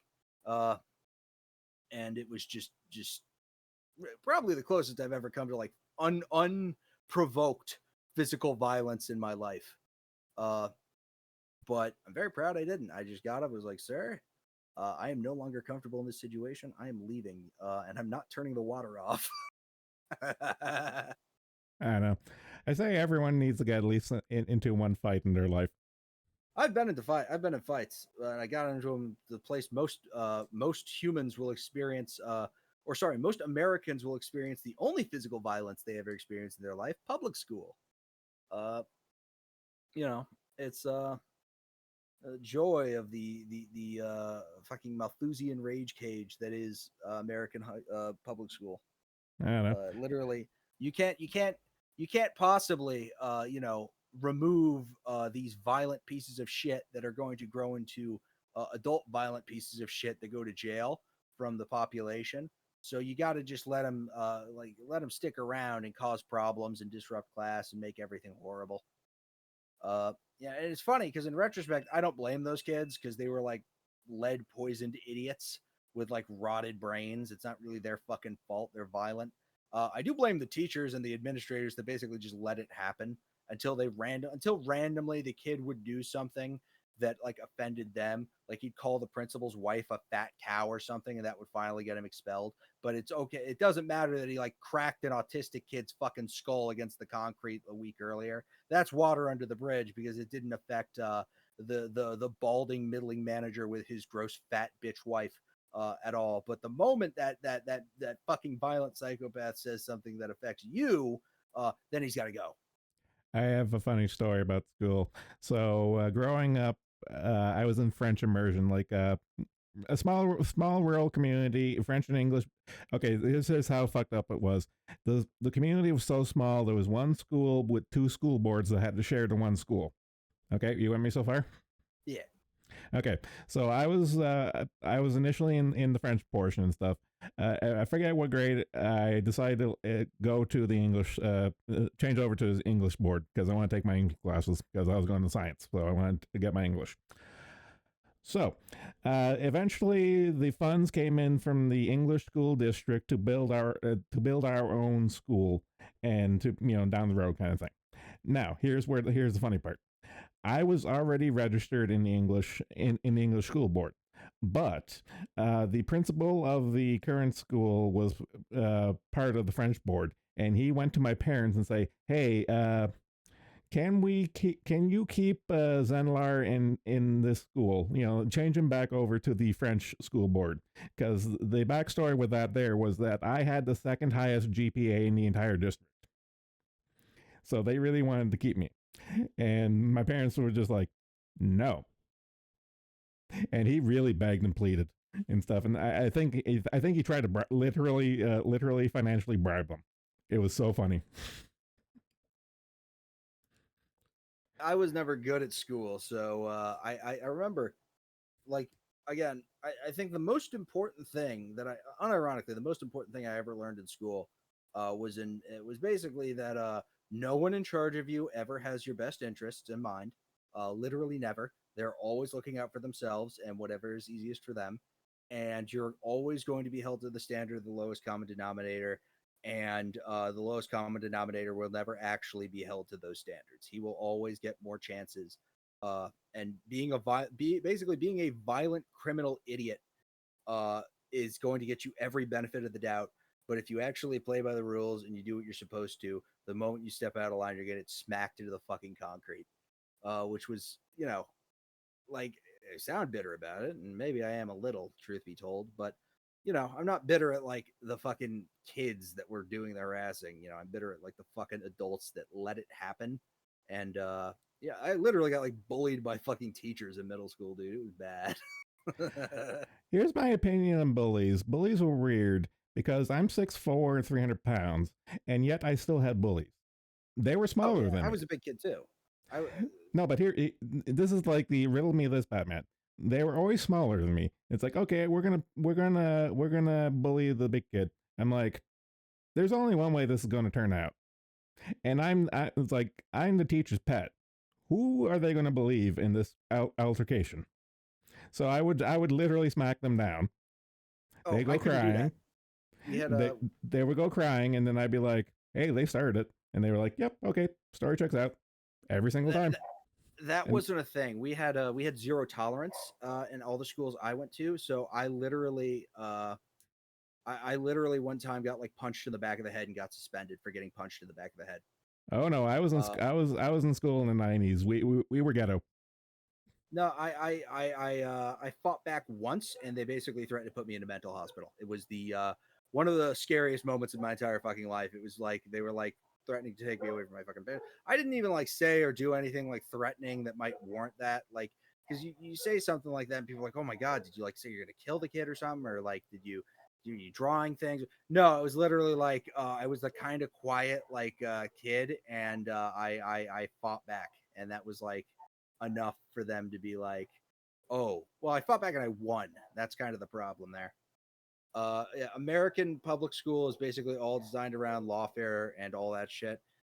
And I think the big problem is my parents didn't understand that and never threatened to sue the fucking school district, which is by the way, if you have a kid and he's like getting the shit bullied out of him, that's how you fix it. I'm going to sue the fuck out of you if you do not fix this problem and get that violent piece of shit away from my son. Is how you fix that problem. But no, the proper way you do that is you don't even make the threat. You get a lawyer to make like just a letterhead saying that we're going to do this, and just give it to them, and they were like, and that's how you have to play the big dick energy first. You can't just like blow hot air. You have to actually do it. The threat is enough usually 9 out of 10 times. Especially if it's like actually like come to blows and you come to the fucking teacher. No, like No, what's going to I happen. don't roll this way. I play for keeps. I mean, listen, absolutely, you're going to get results quicker if you do it that way. But the reality of the situation is merely the threat of legal action scares the shit out of most middling limp dick school administrators. No, but you're not listening. You have to give the big dick energy right off the bat. And it's like, look, I'm not going to screw around. This is your warning. Yeah, I know what you mean. And then they never fuck with you again, like ever. Yeah, it's well here again. Here's the other problem too: is there is a legitimate level of there's only so much a school can really do if they cannot like remove the kid from the fucking school. And my district did not have any quote unquote special or last chance schools. So what they would do, and kids did get expelled, it did happen. What they would do is they would just shuffle the kids around between schools until they ran out of schools, or there was a 3-year period. So let's say in the 3rd grade, you got expelled from Glingeldorf Academy, right? For like stabbing a teacher in the eye with a pencil. And they send you to Doo-Doo Fart Academy, and then you stab a teacher in the eye with a pencil at Doo-Doo Fart, and they send you to Our Lady of the Holy Prolapse, which that would be a private school, but they basically shovel you around between schools, and then after 3 years they'll just put you back in Glindeldorf or whatever, even if you're like still in the same grade. It's a really great system. Yeah, they joke about the prison pipeline stuff, but actually that kind of works because that's the cop mentality. It's like, we're having a problem with this cop. I'll just shove him over in the next district. Well, because here's the other thing people don't talk about the prison to school pipeline thing is like to a certain degree, yeah, is it a self-fulfilling prophecy? Yeah, but these kids are basically always going to end up in prison. Like if you are committing studies have basically shown that if you do not commit a violent crime more accurately, if you are not arrested for a violent crime before the age of 25, your odds of being arrested for a violent crime are basically zero, barring like mental breakdowns. So if you are not a violent piece of shit before the age of 25, you are probably never going to be a violent piece of shit. But if you are consistently being arrested at the age of like 15 for punching people and just being a just turd, you're probably going to be like that for the rest of your life until you kill someone. At which case, they're going to talk about how you were a good kid who just needed more love, and the school failed you. It's their fault. It's not the fact that your mom spoke to you were pregnant or drank or that there's lead in your pipes or anything like that. It's or even just you're just a malicious piece of shit. It's obviously everyone else's fault, but your own. But of course, if I were to, for example, just have a bad day and have an impulsive thought and punch someone, which I've never done. It's like I've never actually started a fucking fight in my life. It would be over. I'd go to jail for the rest of my fucking life, and no one would think twice about it. I've started fights. Again, like different worlds. Like it is, like right now as an adult, if I just went out and punched someone in the head in the street, there's a pretty decent chance nothing would come of it just because of the way the fucking police work now. But that's kind of more just hell world that we exist in. I know. I've been at this longer than you. I know. Yeah, I mean, I don't know. It's not always been like that. I guess I don't know. If you just weren't there, if you're just not there when the police show up, a lot of the times, nothing. Like if someone is not dead or dying, and you're just not there when the police show up, nothing really happens. Like obviously, if there's enough property damage or you fuck with a business, they're gonna like do something about it. But like, there's guys that like mug 30 or 40 people, and the police take reports, and they never connect the dots that it was that guy. Or even if they get a positive ID, they ask him. He's like, "I didn't do it." Like, my favorite story of not ending up in jail actually involved the cop. In that we beat down a guy, me and the cop and some of the other guys, and we beat down a guy who deserved it. That was probably my favorite time ever. God, and that fucker did deserve it. I've not had I've had like cathartic moments, especially in high school when I just started to be like very much physically bigger than everyone else because I'm not like 300 pounds, but I'm like 6'1", and I'm like a big guy. And just basically the realization that is like, wait a minute, yeah, no, I can just use physical violence. I went to a private high school, and obviously they were not as quick to quote unquote condone physical violence, but I was never at risk of being sent to a mental hospital for defending myself. I don't know. Yeah, I guess at the end of the day, different worlds. Like, I remember another work story. I remember one time one of my intermediate supervisors, because there's always more than one, the particular thorn in my side got really little dog syndrome one day, and it was like yap yap yap yap yap yap yap yap yap. And I was like, hey, yap in my face one more inch, you're gonna stop. And I put a fear of God of him on that one there, because I had like honestly like 2 feet on this guy, so I was just like, you're gonna stop that right now.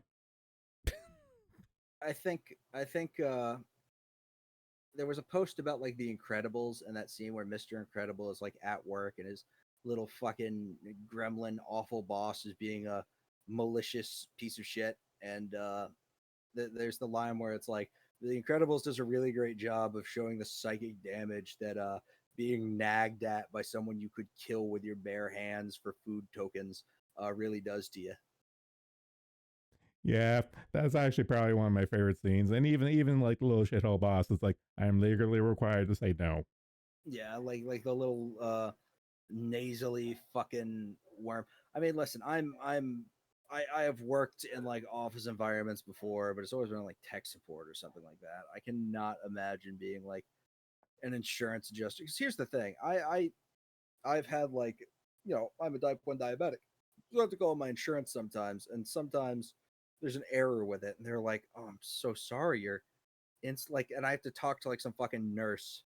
I say it's a fucking nurse. They're usually very kind, empathetic people, but they're like, "I'm really sorry to say this, sir. Your insulin's going to be like $1,200 this month," and it's like, "That's literally not right. I'll call my insurance and fix it." And they do, but it's literally like I can't imagine having to like tell someone, "Oh yeah, the medication you need to live, that's going to be like at least half of what you make this month."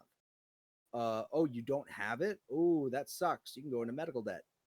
By the way, if you do have that, there are plenty of ways to get that medication. They're legally required to give it to you. And if sometimes it's as simple as just not signing the fucking bill they give you at the end and just saying, no, I'm not signing that, and just walking out. They can't stop you. They can try, but they're going to get sued into the fucking ground. Uh, like, or giving a fake name is another thing people do. And they'll basically, if they, like, I've talked to nurses in emergency rooms who have basically told me, yeah, we encourage homeless people to give fake names. Or if like a single mother comes in with a kid, uh, like, and we know we can tell everything's like above board. We're like, yeah, we'll fuck up these documents so you never really get the bill, sort of deal. Uh, yeah, the American healthcare system's a fucking scam, though. Canada's not that far off. I have one of my best buds works at a hospital as a maintenance worker, and his wife is a registered nurse. Trust me, I know. Yeah, well, it's a scam, but in like the weird way, because like it works. Like American healthcare is legitimately a lot better than what you might get a lot of other places, but they try to charge you an arm and a leg. And yeah, sometimes just asking for an itemized bill will do it. Other times when you're like terminally ill, and it's one of those things that's really upsetting when I hear about it, where it's like they cleared out my entire savings account when I was terminally ill, and now I'm going to die, and my family's going to be left with nothing. Like if I don't really have anything to leave to anyone, but if I had that and you have medical bills, you just transfer everything to your spouse and then go into massive amounts of medical debt. Medical debt doesn't transfer when you die. No debt transfers when you die. And it's insane how many fucking people get tricked into that. It's like wild. Because I can't imagine being handed a bill for $10,000 and not immediately going, I don't like, there's got to be some way I don't have to pay this. This is insane. I'm not paying you $10,000, especially if I didn't rack up this debt. Apparently, they try to like fucking guilt trip people into it. Like, well, he owes me money. It's like you're Chase Bank. You're not a person. You're not even a good bank. None of them are good banks. Yeah, some of them work slightly better. I hate to break it to you, kid, but it's all a scam. all the way down, top to bottom. Oh, don't get me wrong. I get that. It's turtles all the way down, but I don't know. Sometimes shit works better than others. Customer service and all that. Like I don't know. I had to charge shit back for something I didn't realize I was fucking subscribed to for several for almost a year. It was costing me like $1,000 fucking dollars. And TD Bank was very good about charging that back and being like, yeah, no, they're probably going to try and stop this, but we'll be on your side for this. And as of now, they still have not been able to cancel the charge back, but who knows? Funny little story with TD. So one time I went into TD for something and I overheard like another bank teller having this conversation. It's like, and I sure you not the words out of her mouth was, "Our system is hacked." And literally when I got home that day, I saw that my account was in the negatives. It's like, hey, guess what? I heard about this earlier. And then I called and it's like, oh, that wasn't you? No, and I know your system is hacked because I heard it. I heard you talking about it. Yeah, they weren't shy about it. So and like the call center was like, "Are you sure you didn't do this?" I'm like, Are you sure you're not in Bombay right now? Yes, I'm doing e-transfers to this throwaway Hotmail account. Yeah, totally. Yeah, that's totally me. Fuck off. Give me back my money." Are you sure you didn't mean to send all this money to hotindianchicks.404? It was so stupid. I was just like, look, stop giving me the runaround. I know your system's hacked, and then literally the next day it comes up in like like the global news and all that stuff. And it was just like, yeah, yep, I was part of that. Yeah, it's always fun. I mean, I've never had a bank account hacked. I had my fucking GTA account hacked, and they broke into my email to do it, which so they absolutely could have, but all they did was like change the password on my GTA account. This happened like for a year. It was compromised, and they never did anything with it. No, here's the thing with the TD hack I had to deal with. It's so stupid. So what the guys did is that they hacked their confirmation number system thing. You know, when the bank sends you a number, a pin to confirm kind of stuff. This is the sim hack. Yeah. They hacked that so that they could generate the messages to send through their own personal phones. Use that there to get into people's accounts, and that's how they did it. It was so stupid. It's I mean most hacks are. Fun fact, you know the Equifax leak? Do you remember that from all those years ago that like leaked everyone's information all at Yep. once? Yep. Do you know how that happened? Oh god, it's gonna bug me now. It's on tip my brain. Go for it.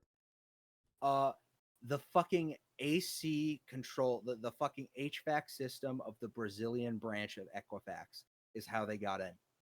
Yeah, it makes sense. Just insane shit. Especially with like the North Korean like lizard group or whatever they are, those fucking hackers. Like they get into crazy like Ocean's 11 tier shit where they plan out shit months or years in advance. No, when it comes to cyber, no, I'm totally legitimate when I say this. When it comes to cybercrime, the North Koreans amuse me to no end. I don't know, I mean, they're fucking good at it. They are entertaining about it too. Yeah, I mean, hey, it's not affected me directly yet, so until they blow up a nuclear power plant or something, which is I know impossible, but funny to think about, I guess. It's not impossible because of no. You joke about it. It's not possible, but they can't do it remotely. But what they can do is they can do it physically because of the decaying infrastructure. The way so like modern nuclear reactors are like not Chernobyl. You'd have to the level of incompetence. No. Person. I'm not even talking about like doing a terrorist attack. All you have to do is literally cut like one or two wires. Like all those transformer, like all those power stations. Oh, you mean like a power? No. I'm familiar with like you don't even need to cut wires for You know what it takes to take out a high voltage transformer? A rock pickup truck. covered in copper. No, a rock covered in copper wire. That's what it takes. It will that blow up and if you throw it like in my specific area, I don't want to get into details, but I had a job not where I was working in relation to transformers in my area, and it like keeps me up at night thinking about like, yeah, you don't even need like terrorists blowing themselves up or like sending a bomb or doing anything. You could have one guy and his buddy just drunk driving around throwing a rock covered in copper wire at high voltage transformers because he thinks it's funny they explode, and that would literally knock out power for the East Coast for like 7 months, and hundreds of thousands of people would die. I know, but the funny thing is, like, no, the funny thing is it's so easy to actually do that level of terrorism stuff. But it's gotten to the point where you don't even have to do that because the infrastructure is so much on life support, it will just kill itself. It's, I will say at the very least, it's not South Africa. We don't have people waiting for the power to cut out to steal copper wire and the PED chemicals to use as frying oil. Did you see that? Did you see the fucking Tesla supercharger thefts the other day? Oh yeah, no, dude. Speaking of crackhead, I used to work with at my old job. He's the guy that told me about that. He's like, hey, did you know that they're not energized all the time, and there's like $10,000 of copper wire in each charger? I was like, why do you know that? Very conveniently, a week later, the chargers at our parking lot disappeared. No one drove an EV, so I don't think anyone noticed for like 3 or 4 weeks. But I noticed pretty much immediately. Went to my boss. I was like, hey, the copper wire on the chargers is gone. He's like, do you have any idea who could have done this? I was like, no clue. I'm just happy that the EV scam is dying its deserved death. Yeah, I mean, it's like there's something to be said for like hybrid vehicles, because they take like a tenth of the resources and do like a third of the carbon reduction. So it's like obviously there's something to it, but well, you have to remember at the end of the day, the climate thing is one giant scam. But I'm all for the transition of technology, but to do it practical, you have to do hybrids because there has to be a transitionary medium. Like the best example I have is that home media. It's like going from VHS to DVD. That was a transition format. The M format was never going to be DVD. The N format was going to be high definition. So it was a transitionary format to get people used to it. And the hybrid vehicle thing is kind of the same deal. You have to do a transition and it has to be over time. You can't just do it overnight.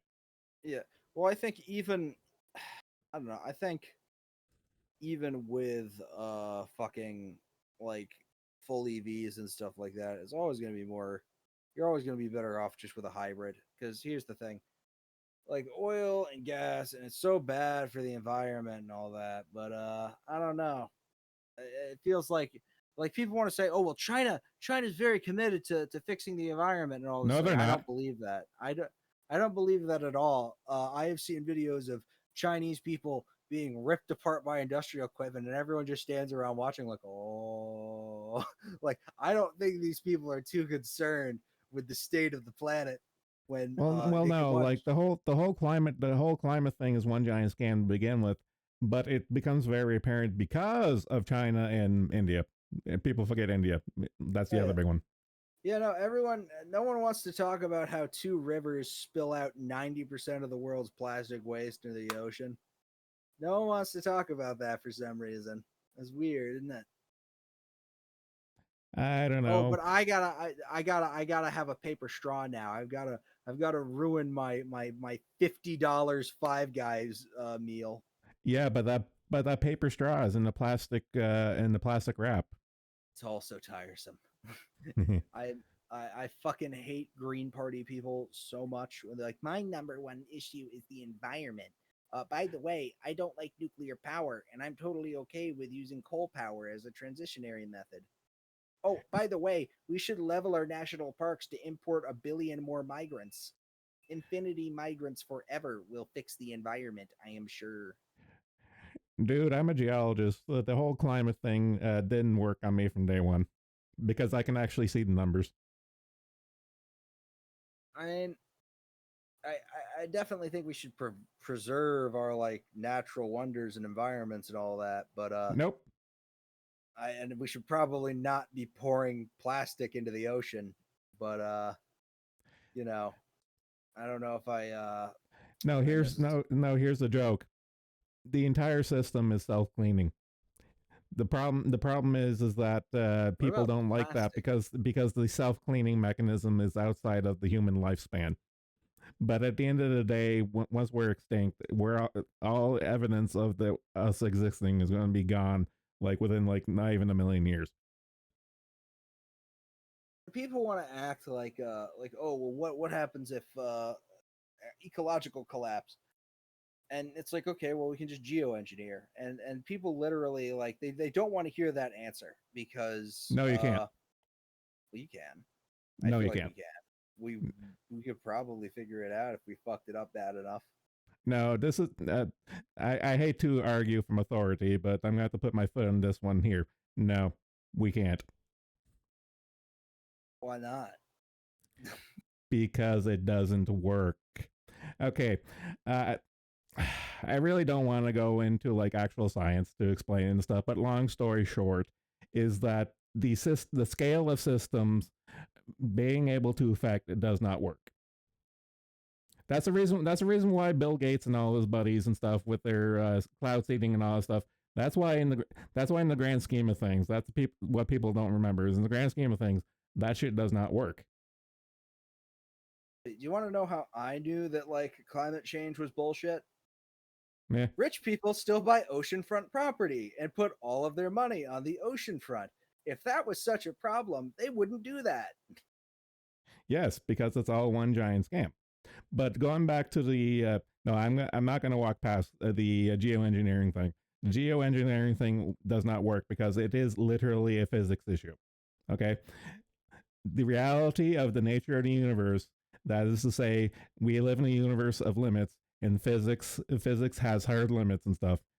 Geoengineering on a human scale does not work and will not work. No, you're probably right. I don't know.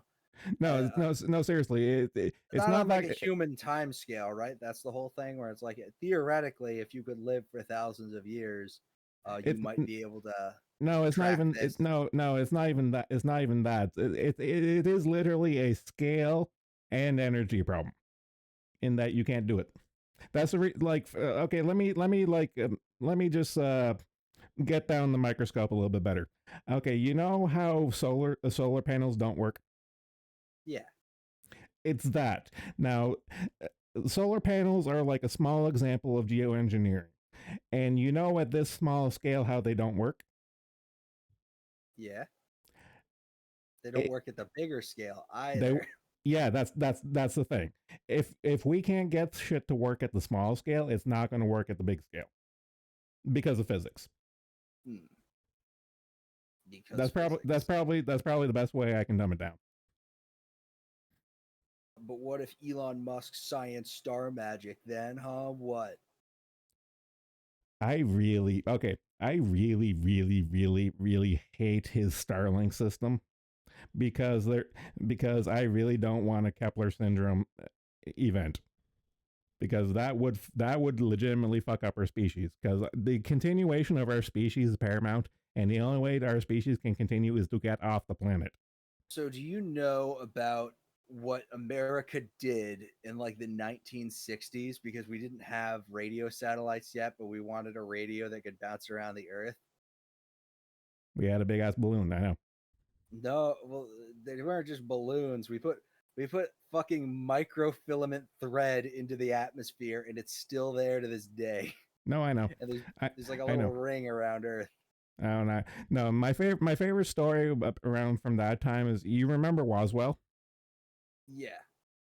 My favorite story is the reality behind Roswell. And for those of you listening who don't know, Roswell was legitimately a weather balloon, but it wasn't a weather balloon. It was a detect nuclear explosion balloon. AKA AKA really highly classified. We don't want the Soviets to know about this. Therefore, aliens is the preferred thing to tell the news at that point. Seems weird they wouldn't just tell you that 20 years after it no longer became pertinent, but yeah, like okay, so here the physics behind this is actually very interesting. So they knew about this principle beforehand. The first iteration of this here is that in the physical medium, there's a sweet spot for the propagation of waves. Every medium, like either solid, liquid, gas, or plasma, has a sweet spot for the propagation of waves. And they discovered this here in liquid form in terms of the ocean. They found the sweet spot for this here, and they actually had this during the World Wars, where seamen and air pilots over the ocean, they had this effectively a depth charge. This depth charge, when dropped, would explode at that exact level in the water, and the explosion would propagate all the way across the Pacific, and you could detect it and triangulate it using using sonar and stuff. And the guy who discovered that layer said, "Hey, if I found this in the water, is this in the air?" And the answer was yes. This here level was in the air, and what they did is they had weather balloons with microphones in that sweet spot. So if the Soviets ever detonated a nuclear weapon, they could triangulate where that nuclear blast came from in that little spot. And those balloons was what came down in Roswell. It's actually really interesting. But why did people see? Did people see a UFO in Roswell? I'm very drunk. I cannot tell you off the top of my head. Okay, no. The cover story that was a weather balloon, because in truth that's what it was a weather balloon. But the press, there was like UFO mania at the time. There was UFO mania at the time, and the first thing that the press went with was like, it's aliens, and the government was like, you know what, we're going to roll with that. We're just going to, pretty much what the government did is they told them the truth. It was a weather balloon, but since alien fever was in the air, they kind of ran with it, and the government was just like, oh no, it's totally it's definitely not aliens, but these fuckers going to run with it, so we're just going to let them, kind of thing. It was a really fun little psyop. Like, it was a really fun early psyop. It's really interesting. What do you think about Bob Lazar? Well, Bob Lazar had a legitimate point in that Area 51 was a legitimate dumping ground for toxic waste. You know, that's no offense of us. That was a thing. But like, do you think the alien shit is real? Do you think they really showed my boy Bob Lazar a gray alien? No, I think I think that's a thing that kind of made. That was the thing that. What's a good way of putting it?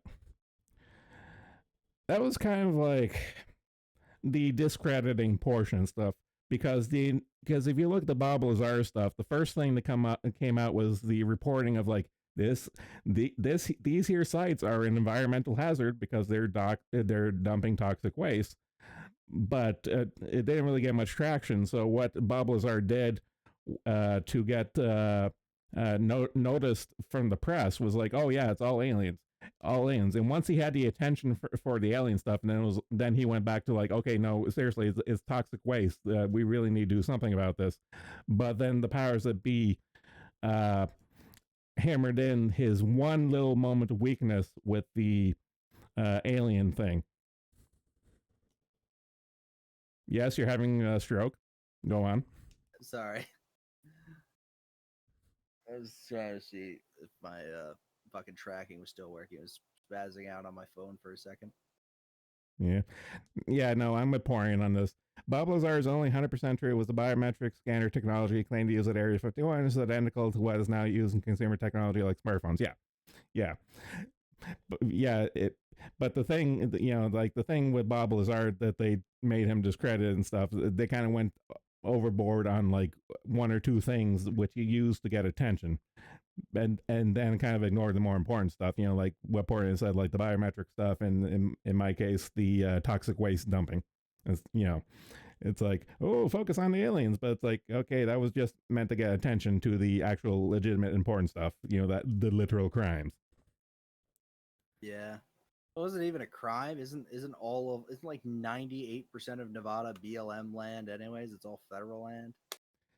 Yeah, but the thing was, the reason why Bob Lazar initially went to the public with shit and stuff, especially over Area 51, is because him and a lot of his buddies were getting cancer, and they were getting denied compensation, and they were like, and because it was a black site, they were like, take a hike, but they were getting cancer and dying and stuff. So it's like, okay, well, tough shit. We're gonna kick up a hornet's nest because people are dying over cancer because you're dumping fucking toxic waste. Seems like a big fucking risk to take when you're already doing all that illegal shit. May as well just pay them the fucking money. Be like, fuck off. Well, it's kind of one of those things. It's like Al Capone. It's like, okay, he did all these crimes, but what do they get him on? Tax evasion. It's kind of like the reverse of that, if that makes any sense. I guess it does. It's probably the better way of saying it. It's a really stupid hill to die on. It's like, yeah, you're right. It's like it would have just been a lot cheaper and easier, just like pay them out the hazard pay for their health issues because of toxic waste, and then it'll go away. Just pay them off. But they didn't, and that's how we got all this stupid alien Area 51 shit. See, now we could avoid all of this discourse, or we could save $50,000. Well, it's the age-old government thing. It's like, okay, where does $1.5 trillion go, Mr. Pentagon? Okay, well, we had this $10,000 toilet, this $4,000 fork. It's all one giant grift. But we get the SR-71 Blackbird out of it, or we got that. It's like Big it's like plane. That's my favorite plane. You do not put that in the same sentence as ragging on the government. You leave my baby out of that. I've seen one. I've been to the Intrepid. They have one on there. I forget what air show it was. It was sometime in the 90s. I went to an air show in Halifax and stuff, and they had one. Oh man, it was good. I used to work with a guy that was a flight engineer on one. He said they were. He was like totally convinced that the government had like time travel powers. I don't know. Well, it's kind of funny because, like, if you look at the engineering of the SR-71 after the fact and stuff, it was advanced for the time, but it wasn't like black magic. It was just really clever engineering. Yeah, but I don't know. There's still shit about it that's like under wraps to this day, and I don't know. I totally the amount of people who like come out of like working with like Skunk Works and shit who are like, yeah, we basically have magic. Well, what's my favorite go-to example? I forget which Metal Gear it was, but do you remember the AI speech for Metal Gear? Yeah, I remember the one. I've seen that one. Yeah, so it's kind of like one of those things. It's like, yeah, the government, like all the Black Ops, Skunk Works stuff, like they have all the really cool shit ahead of time. But it's not like, black magic alien stuff. No, it's just they are ahead. They eventually release it to the public in a watered down form, and it slowly gets rolled out. But they're always just ahead of the curve. That's literally all it is. And so that's why you can AI generate, what's her fucking name? Abby Shapiro's breasts, and because the government has that already, and they're trying to trick us into thinking they haven't always had it. I don't know. Did you? Okay, for real though. Did you see that latest? You know how Biden and Trump are actually going to go down on the debate, and did you see the Joe Biden announcement video? Oh yeah, with the 5 jump cuts in 15 seconds. That was so bad. Like it's bad, dude. It is. I President Gimbal tier activities from Joe Biden at that debate. I guarantee it. Oh, it's going to be hilarious and stuff. But I just can't. I am a misanthrope through and through. But there comes a certain point where it's like, okay, I know people are stupid, but you can't think that people are that stupid.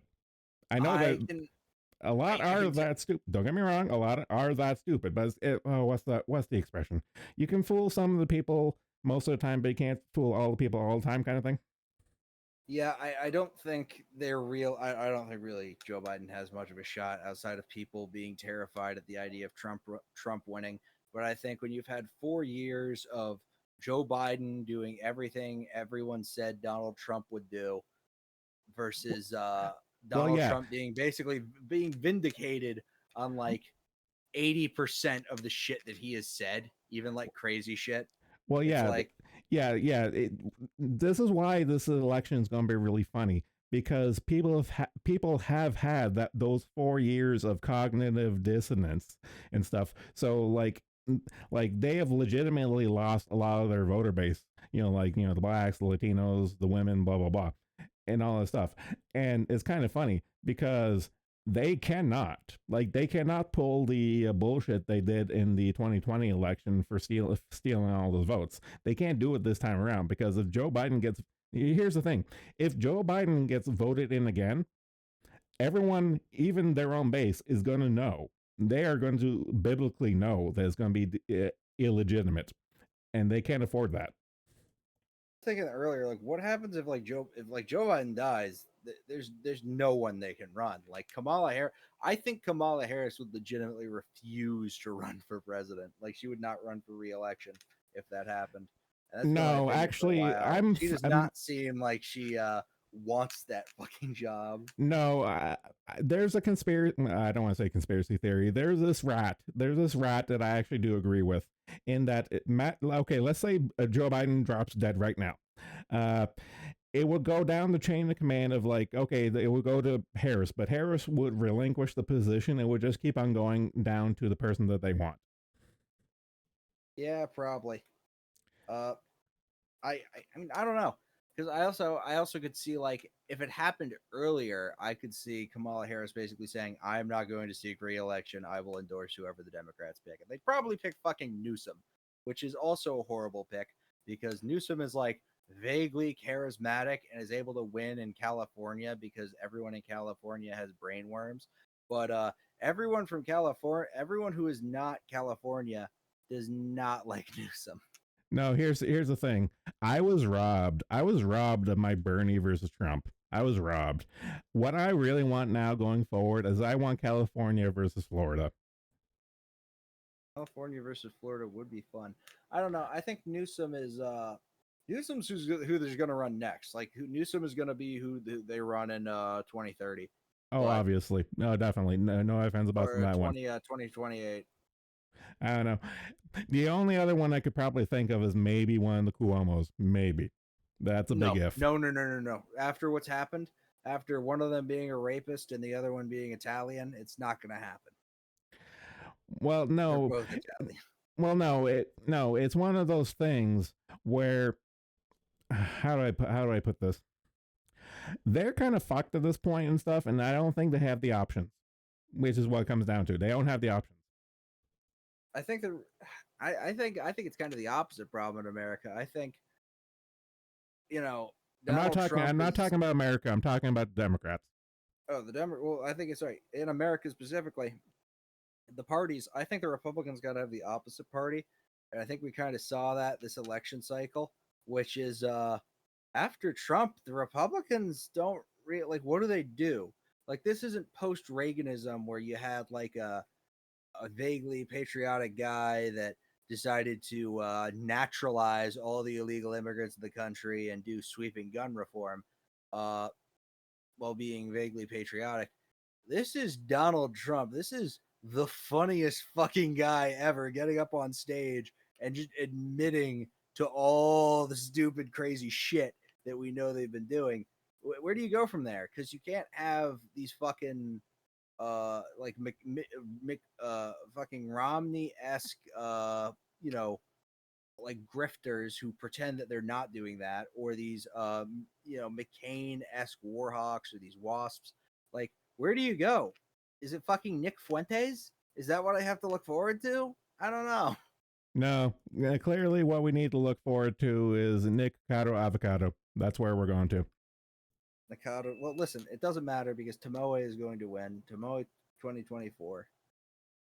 I'm a believer. I intend to legitimately write her in on my ballot. I live in New York. My vote does not matter. I hate to break it to you, bud, but Hiroshi is black, so she's never going to get in. Of course she is. We have a black vice president. We have a black female vice president right now. We had a black president. And then Bill Clinton was president. I hate to break it to you there, Chief. The only black president you guys ever had was Bill Clinton. Let me be clear. I will blow up the Kundas Hospital for fun. I'm voting for the ghost of Teddy Roosevelt. Now, what I'm going to do is vote for the ghost of Calvin Coolidge. I love the theory that Calvin Coolidge was autistic, and he probably was. No, that is not a myth. He was legitimately autistic. Everything I read about the guy, I read about like the silent Cal thing. I was like, oh, he sounds like he's probably autistic. And then I read about it. I was like, wow, this guy was really fucking autistic. No, that's not even a joke. Like, I know we kind of joke is like, oh, they were autistic, they were gay or whatever stuff. No, Coolidge was definitely autistic. He was. Favorite thing to do was hit the Secret Service button and hide behind his desk. Pretty much. Man, no one has that level. No one has that level of interest in trains and not be autistic. Let's be honest. Just imagining Calvin Coolidge with like a weighted blanket rocking back and forth at the Oval Office chair. Man, if I would just love to go back in time and just throw my fidget cube at Calvin Coolidge. It's like, here, this will be the greatest thing ever. Go for it, boy. Hey Calvin Coolidge, here's a stack of IDW Sonic comics. Just irreparably damage his psyche. No, actually, what I would do is I would give him the patent for mechanically separated meat. It's like, okay, what you do is you take a bunch of chicken, put it through this here, throw some breading on it, fry it. You'll thank me later. Like a machine that mechanically like the horrifying robot arms that pick the little bits of meat off the cow bones at the end of the slaughterhouse. Well, yeah. Pretty much, I just want to give him the patent for chicken tendies. Oh. See, now I thought you were giving him the patent for a slaughter robot. No, chicken tendies. See. The killer robot is for Teddy Roosevelt. Yeah. Man, Teddy Roosevelt really was like the quintessential American. It's they took his statue of him having a slave out of the front of the Museum of Natural History. Yeah. No, I'm with Porian. They should ask the candidates who their favorite Sonic characters are. That's who gets my vote. Mr. President, who is your favorite Sonic character? You have 5 minutes. No, Porian, I'm gonna have to disagree with you on that one there. My vote is whoever says fucking vanilla. Or either vanilla or rouge. My favorite who would Donald Trump's favorite Sonic character be? Eggman. I don't think it would be Eggman. Eggman's a failure. He fails. I think it would be Sonic. I think Donald Trump would choose Sonic. No. Donald Trump would be Knuckles because he's big, loud, and dumb. Big, loud, dumb, and apparently very much likes Chala. Yeah. Oh, what's happening? People are not very, very happy with us. What do we do? Quick, put out the Knuckles movie. He's gonna eat Chala. He's gonna compliment the tiny hats. It's gonna be great. Oh God. Yeah. No. Did you know about that? That like there's I did not see the movie, but I've seen like dozens of clips because like the whole thing is like he's visiting a Jewish family like Hanukkah. I don't think it's Hanukkah. I think that it's some Passover, a Jewish holiday where the fact that they are Jewish comes up quite a bit. I do not know the Jewish holidays. Your safe bet would be Hanukkah. Yes. Well, I know Hanukkah is like a fake made up one. Like it doesn't actually matter to Jewish people. It's like an excuse to get together with their fucking family and give their kids presents around Christmas time. But it's it's like Valentine's Day. It holds no actual religious significance to them. I can see that. Maybe it's Yom Kippur. I don't know. I honestly don't care too much of God's chosen. Well, I think it's about time to wrap it up before I start saying things that will get me in trouble. Okay, yeah, I'll let you tap out. You've had a good time. You've had a good time. I've noticed. It's been real. Yeah, I'm also at like 10% on my phone, but I appreciate it, Zenlar. Thank you very much. No, it was fun hanging out. We should do this again. Always a pleasure, my man. All right, take it easy. All right, take it easy. Bye.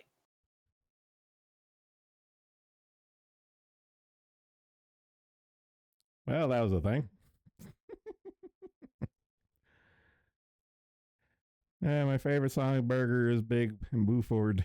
Not made up. Is Book of Maccabees. Goykov. Pipkin, I love you, but I think you might be having a stroke there, bud. I think all the Sonic burgers are catching up with you, and you're having a stroke. Yeah.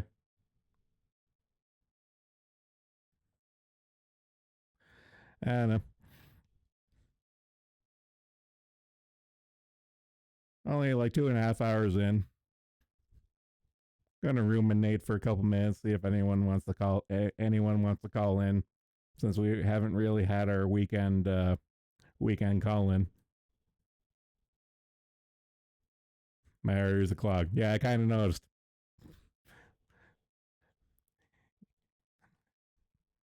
I think your arteries being clogged in your brain is the least of your concerns at this point there.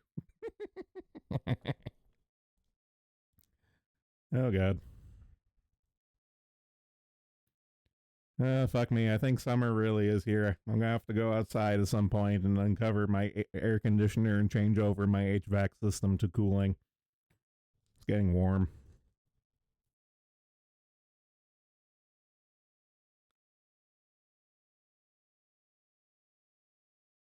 Yeah, it's a good stream. It was a good stream. It was fun. Shooting the shit. Yelling out conspiracy theories without slurs. Oh, 20C here, I'm dying. Actually. Oh my god, I'm over 20 degrees Celsius today. No wonder it's warm. It's almost 30. I'm gonna melt. I really should turn on my air conditioner.